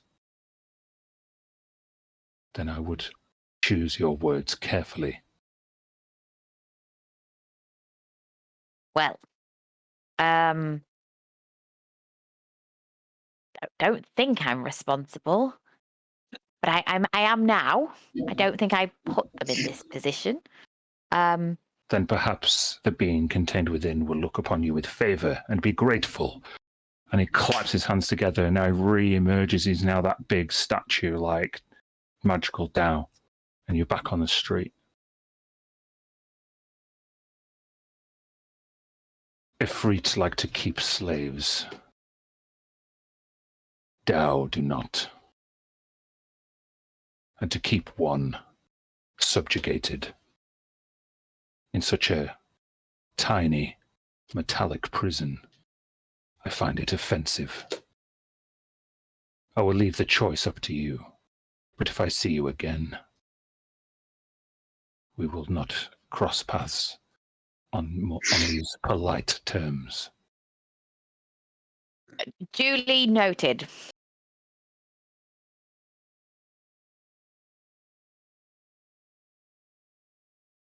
Then I bid you good day. Many bright suns be with you.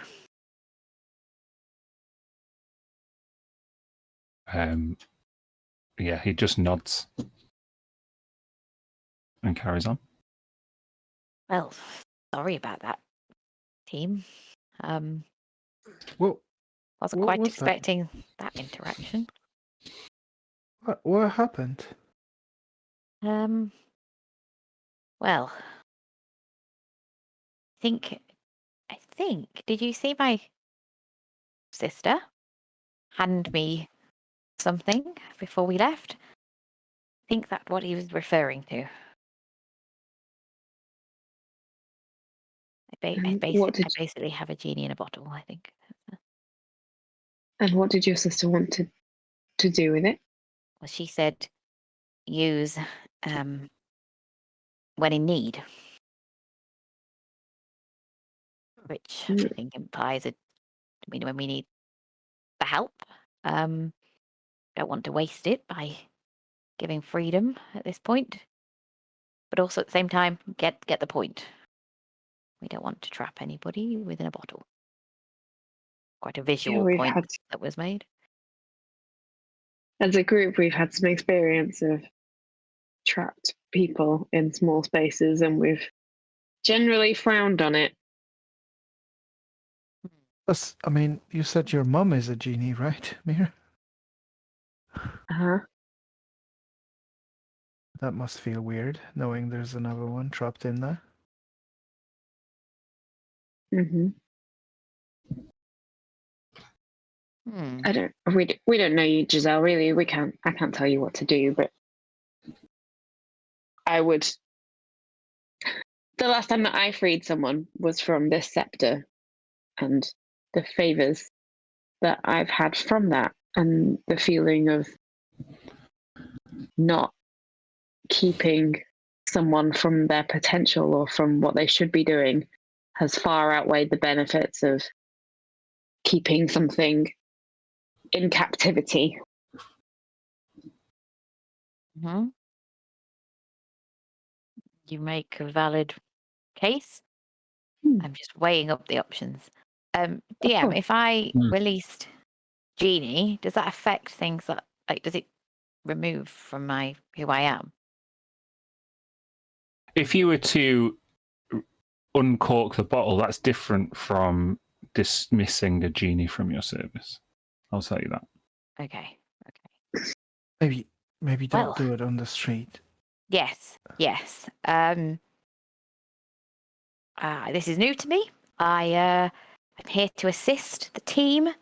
I take your points on board. I will look into this when we find accommodation.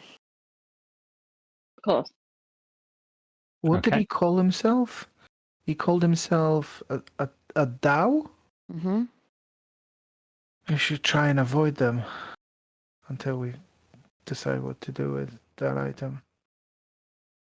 I think if we could just get to a safe location, I can potentially meet a genie.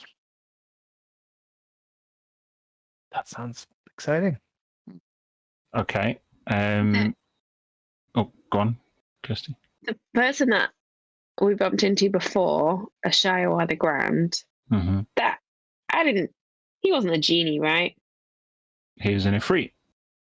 Which is kind of a genie, right? So yeah, like, just to make it clear for those people who are not sure, a Dao, a genie, a Marid, and an Ifrit are all of an approximate power level. They're all genies, so to speak. It's just that a Marid is from plane of water, an Ifrit, plane of fire, a Dao, plane of earth, and a Jinn or genie is from the plane of air. Oh. Gotcha. All genies. Mm-hmm.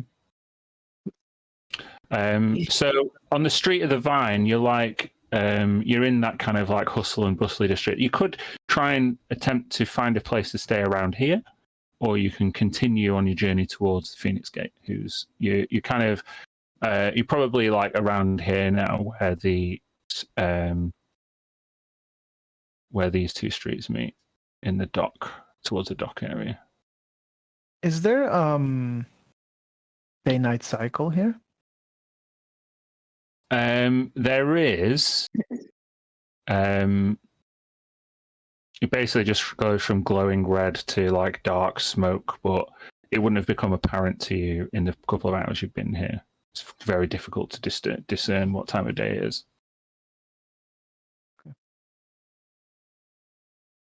And also you mentioned as we went past the street of Vine that there's some like wineries or yeah, drinking establishments, entertainment, gambling.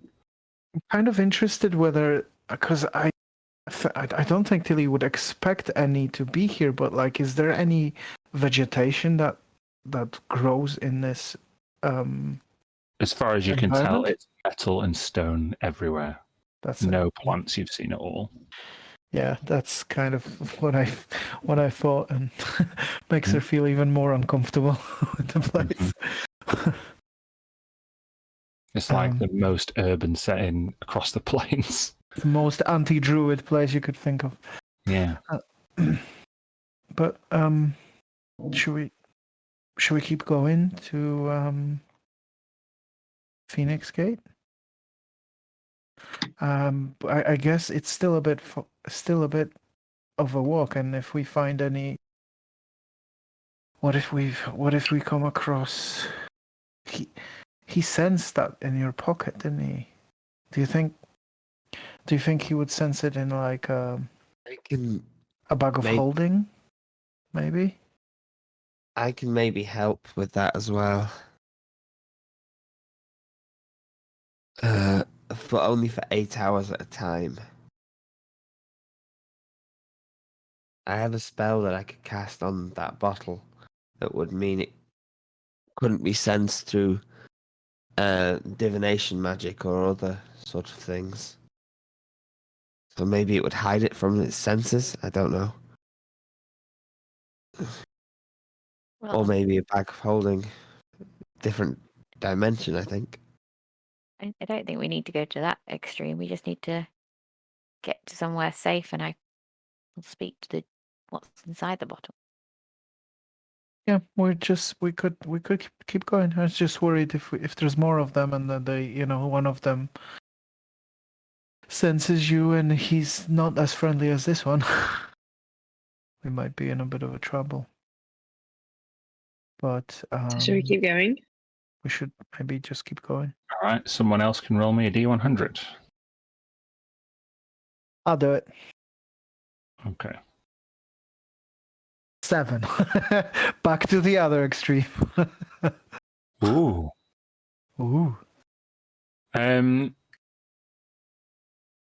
You make your way across the Mamhani Canal, and you enter more like the kind of trade district, like this, where most of the wares are made that are traded in the dock area and sent off to other planes.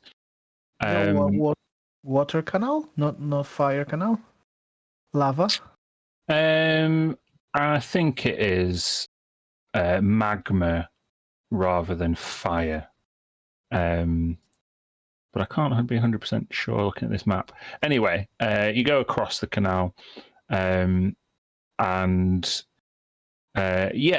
you eventually come across a drow female with a lot of elven-looking male guards that are all covered up in like black hoods and robes, and they seem to be just escorting her down the road as she surveys various places of businesses to do what looks like quite like a large amount of trade.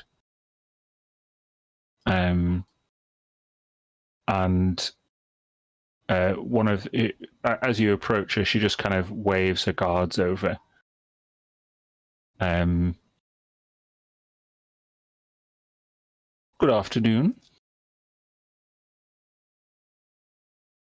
Yes, this will be to you, Tilly, if you're leading the way. Okay. Hi there. Nice to meet you. She offers out a hand as if she wants you to kiss it. Oh, I don't know if Tilly would pick up on it. She holds her hand out a bit longer and literally gestures with her eyes. She probably just like grab it and like shake it awkwardly.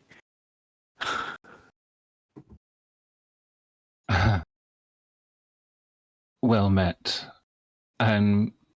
You all look fairly knowledgeable, like you've been here before.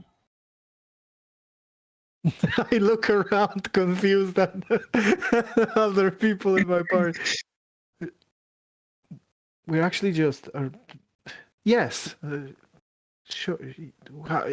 Do you need help? I am Sherenil of House Ilabar.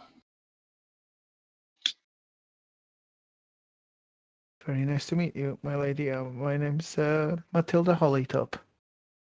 I was told I may be able to find a group of mercenaries here who are sympathetic to drow causes.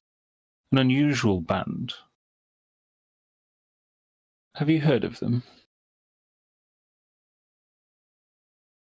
They're led by a particularly fierce female warrior whose talents I wish to procure. Tilly puffs her chest out.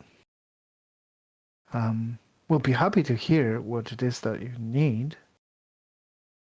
Maybe we can help. Jack starts grumbling under his breath. Jacob, we can always leave the quest unsolved.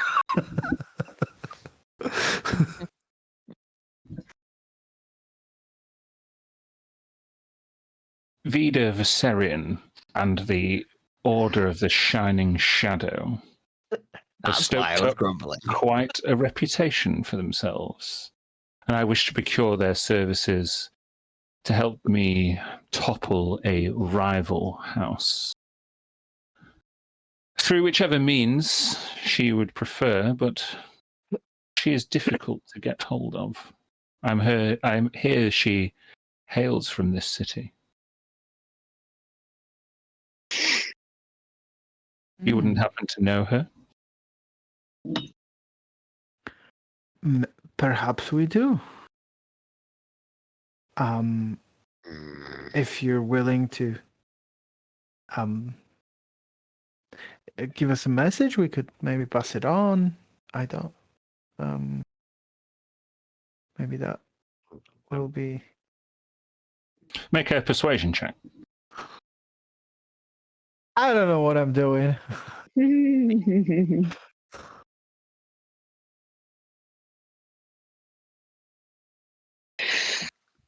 14.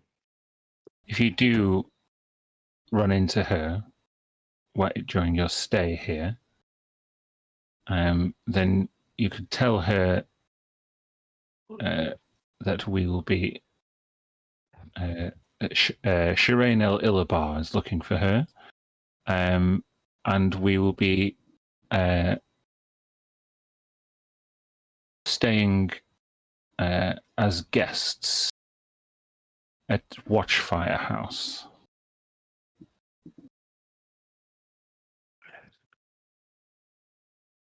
Watchfire House? Yeah. At an inn? No, it's the Minister of Security's personal manor. Huh. Powerful friends. by you audiences? We will do our best to deliver the message. Very well. She beckons over one of her male attendees, who pops open an umbrella just to give her a little bit more shade from the fire, and she nods. Fairly well, young halfling. Good day. Okay. We'll do one more. So Jack will just turn to me and go, no, no, no, not her. Jacob, we do need to at some point find Vida, right? We need the amulet that you gave her, or she I forced. suppose you to... we're now even, I think, me and her. So I might be able to barter for it. Yeah, and we need to get it back. Freddy will need it. Yes.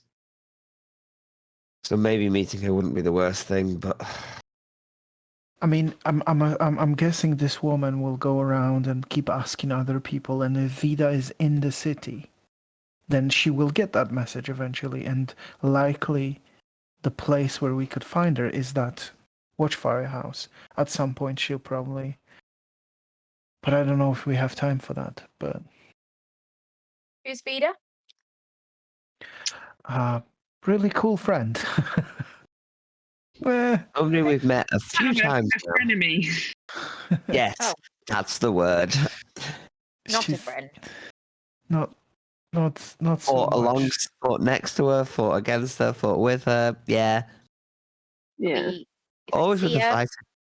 do I work with her or avoid her? It's hard to tell until you meet her and see what kind of mood she's in. It's hard to judge, but okay. It's almost like she rolls and decides to be, good or. But I we think can she's talk really about... cool, and whoever Yeah. role plays her is awesome. Okay.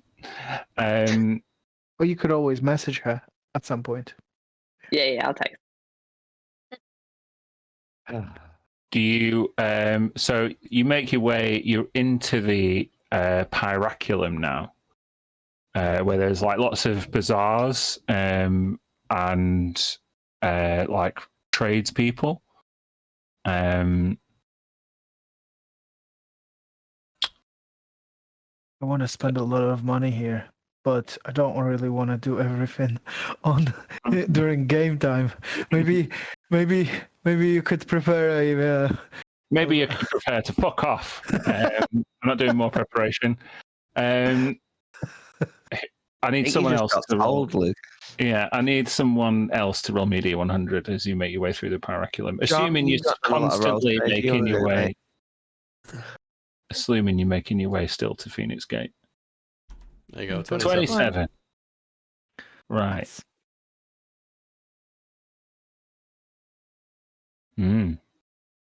Okay.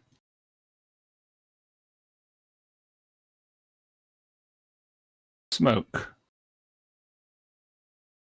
You are just walking along the Pyraculum, and you're seeing all these different trade tables, and it's a little bit less rowdy here. There's more serious items, and there's some really cool streetwear and outfits and interesting weapons.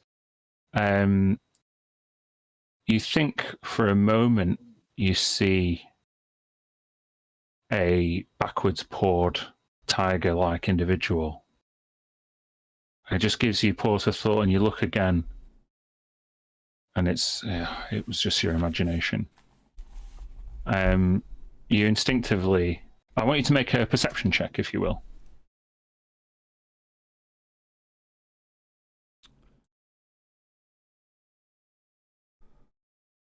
Uh, 14. With a 14, you realize maybe about 25 minutes later, that the lightning orb that you had earlier is gone.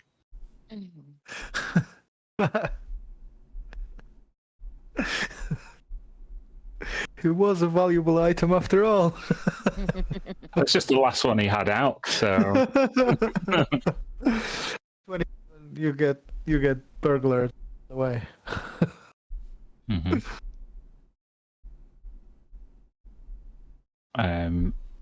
Okay. Damn, Um, pickpockets around. Good thing that orb is useless now. until he Huh. accidentally walks to the place where the other one is.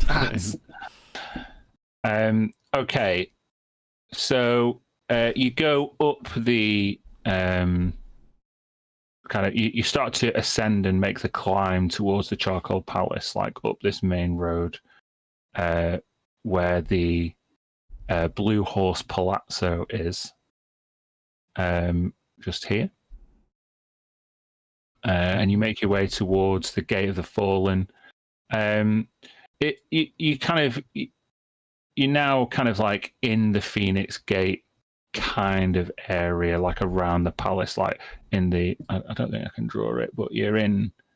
Draw shape. You know, you're in the like general district, like here. So if you're looking for an inn, a place to stay, then I would like one person to make an investigation check. I gotta Make this check. Tell me what it is. 23. Okay.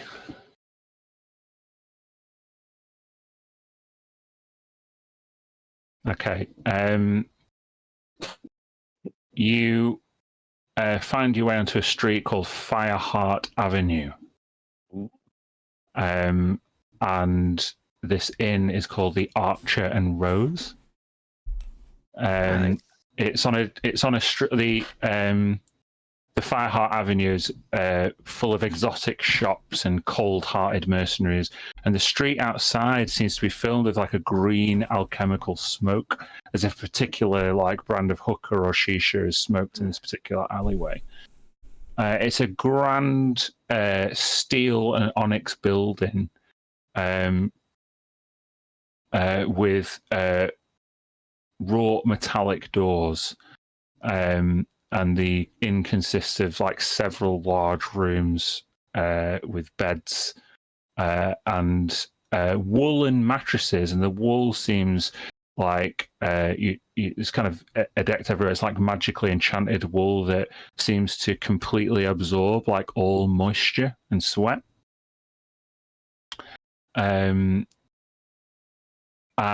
One of the windows in the inn on the bottom floor of the Archer and Rose seems to depict like a beautiful like meadow that's obviously impossible, as if it's enchanted to just give like different viewpoints. You see a human male chained to the bar, which he is able to walk up and down as the cuff, the manacle that is linked to, enables him to move like up and down.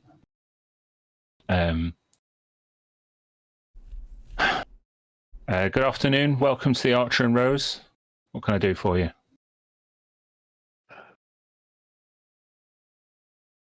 Well, we're looking for lodgings. Well, came to the right place. I'm here to serve. How many rooms will you be requiring this evening, my liege?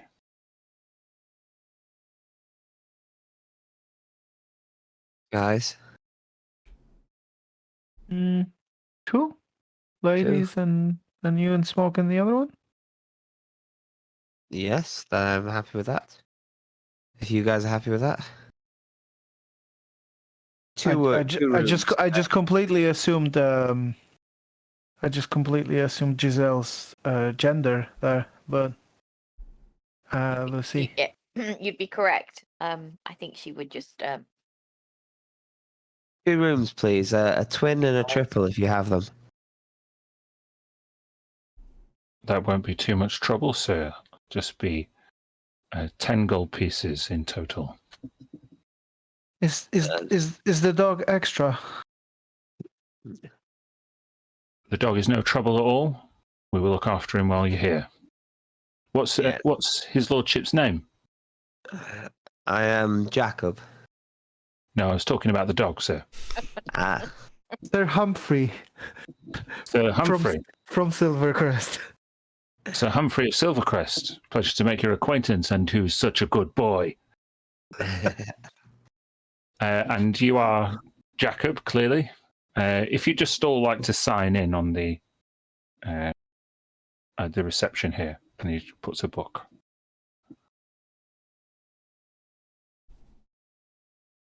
Okay. Yeah. Checking it, making sure it's not like a contract signing away our lives or something. You can make a Arcana investigation check, whatever you want. Investigation. Oh, critical fail! I have no idea.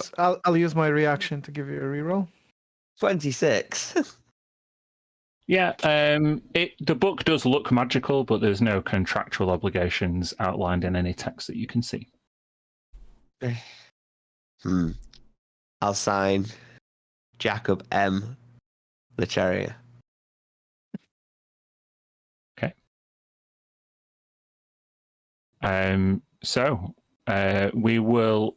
You can think about what you might want to do within the long rest that you can have later tonight. I mean, it's still the afternoon, but yeah, if there's anything else you want to accomplish, anything else you want to go and see in the immediate area or back where you came from, have a think about that over the next short amount of time. Because I know we're not playing next week, but we're probably playing the week after, are we? 4th of Jan? I'm game. Yeah. I will be playing. Yeah, I think so. Yeah, I will be playing from abroad, but yes, I can play then. Oh, you'll be in France. Yes, I will. Things never change. Yeah. Have you been to France before, Jacob? Gareth. Yeah, just a few times. Should we? You never mentioned it. Oh, maybe you should close the stream. We should close the stream. Bye, the stream. Bye. Thank you all Bye, for watching. Bye, stream. You're the best. And buy our merch. Yeah. Hey. Repping. We're good? Yes. Come gather near and bend your ear for a tale our tongues to wag. For she who'd led us towards the light, the ballad of the white stag.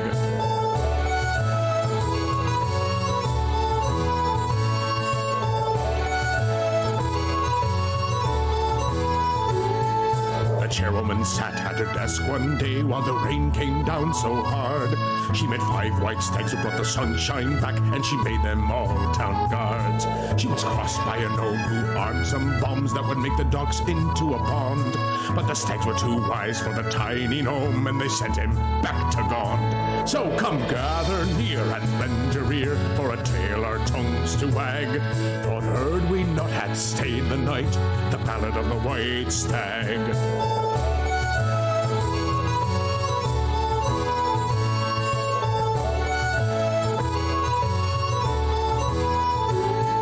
She roused her men at the feasting hall, and she took the stags to the city wall.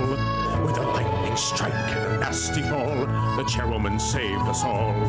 When the nightfall came and the chanting stopped, and I nearly spilt my drink, for in the dark with Mistress' aid, she turned the walls to pink. So come gather near and bend your ear for a tale our tongues to wag. Thought heard we not had stayed the fight, the battle of the white stag.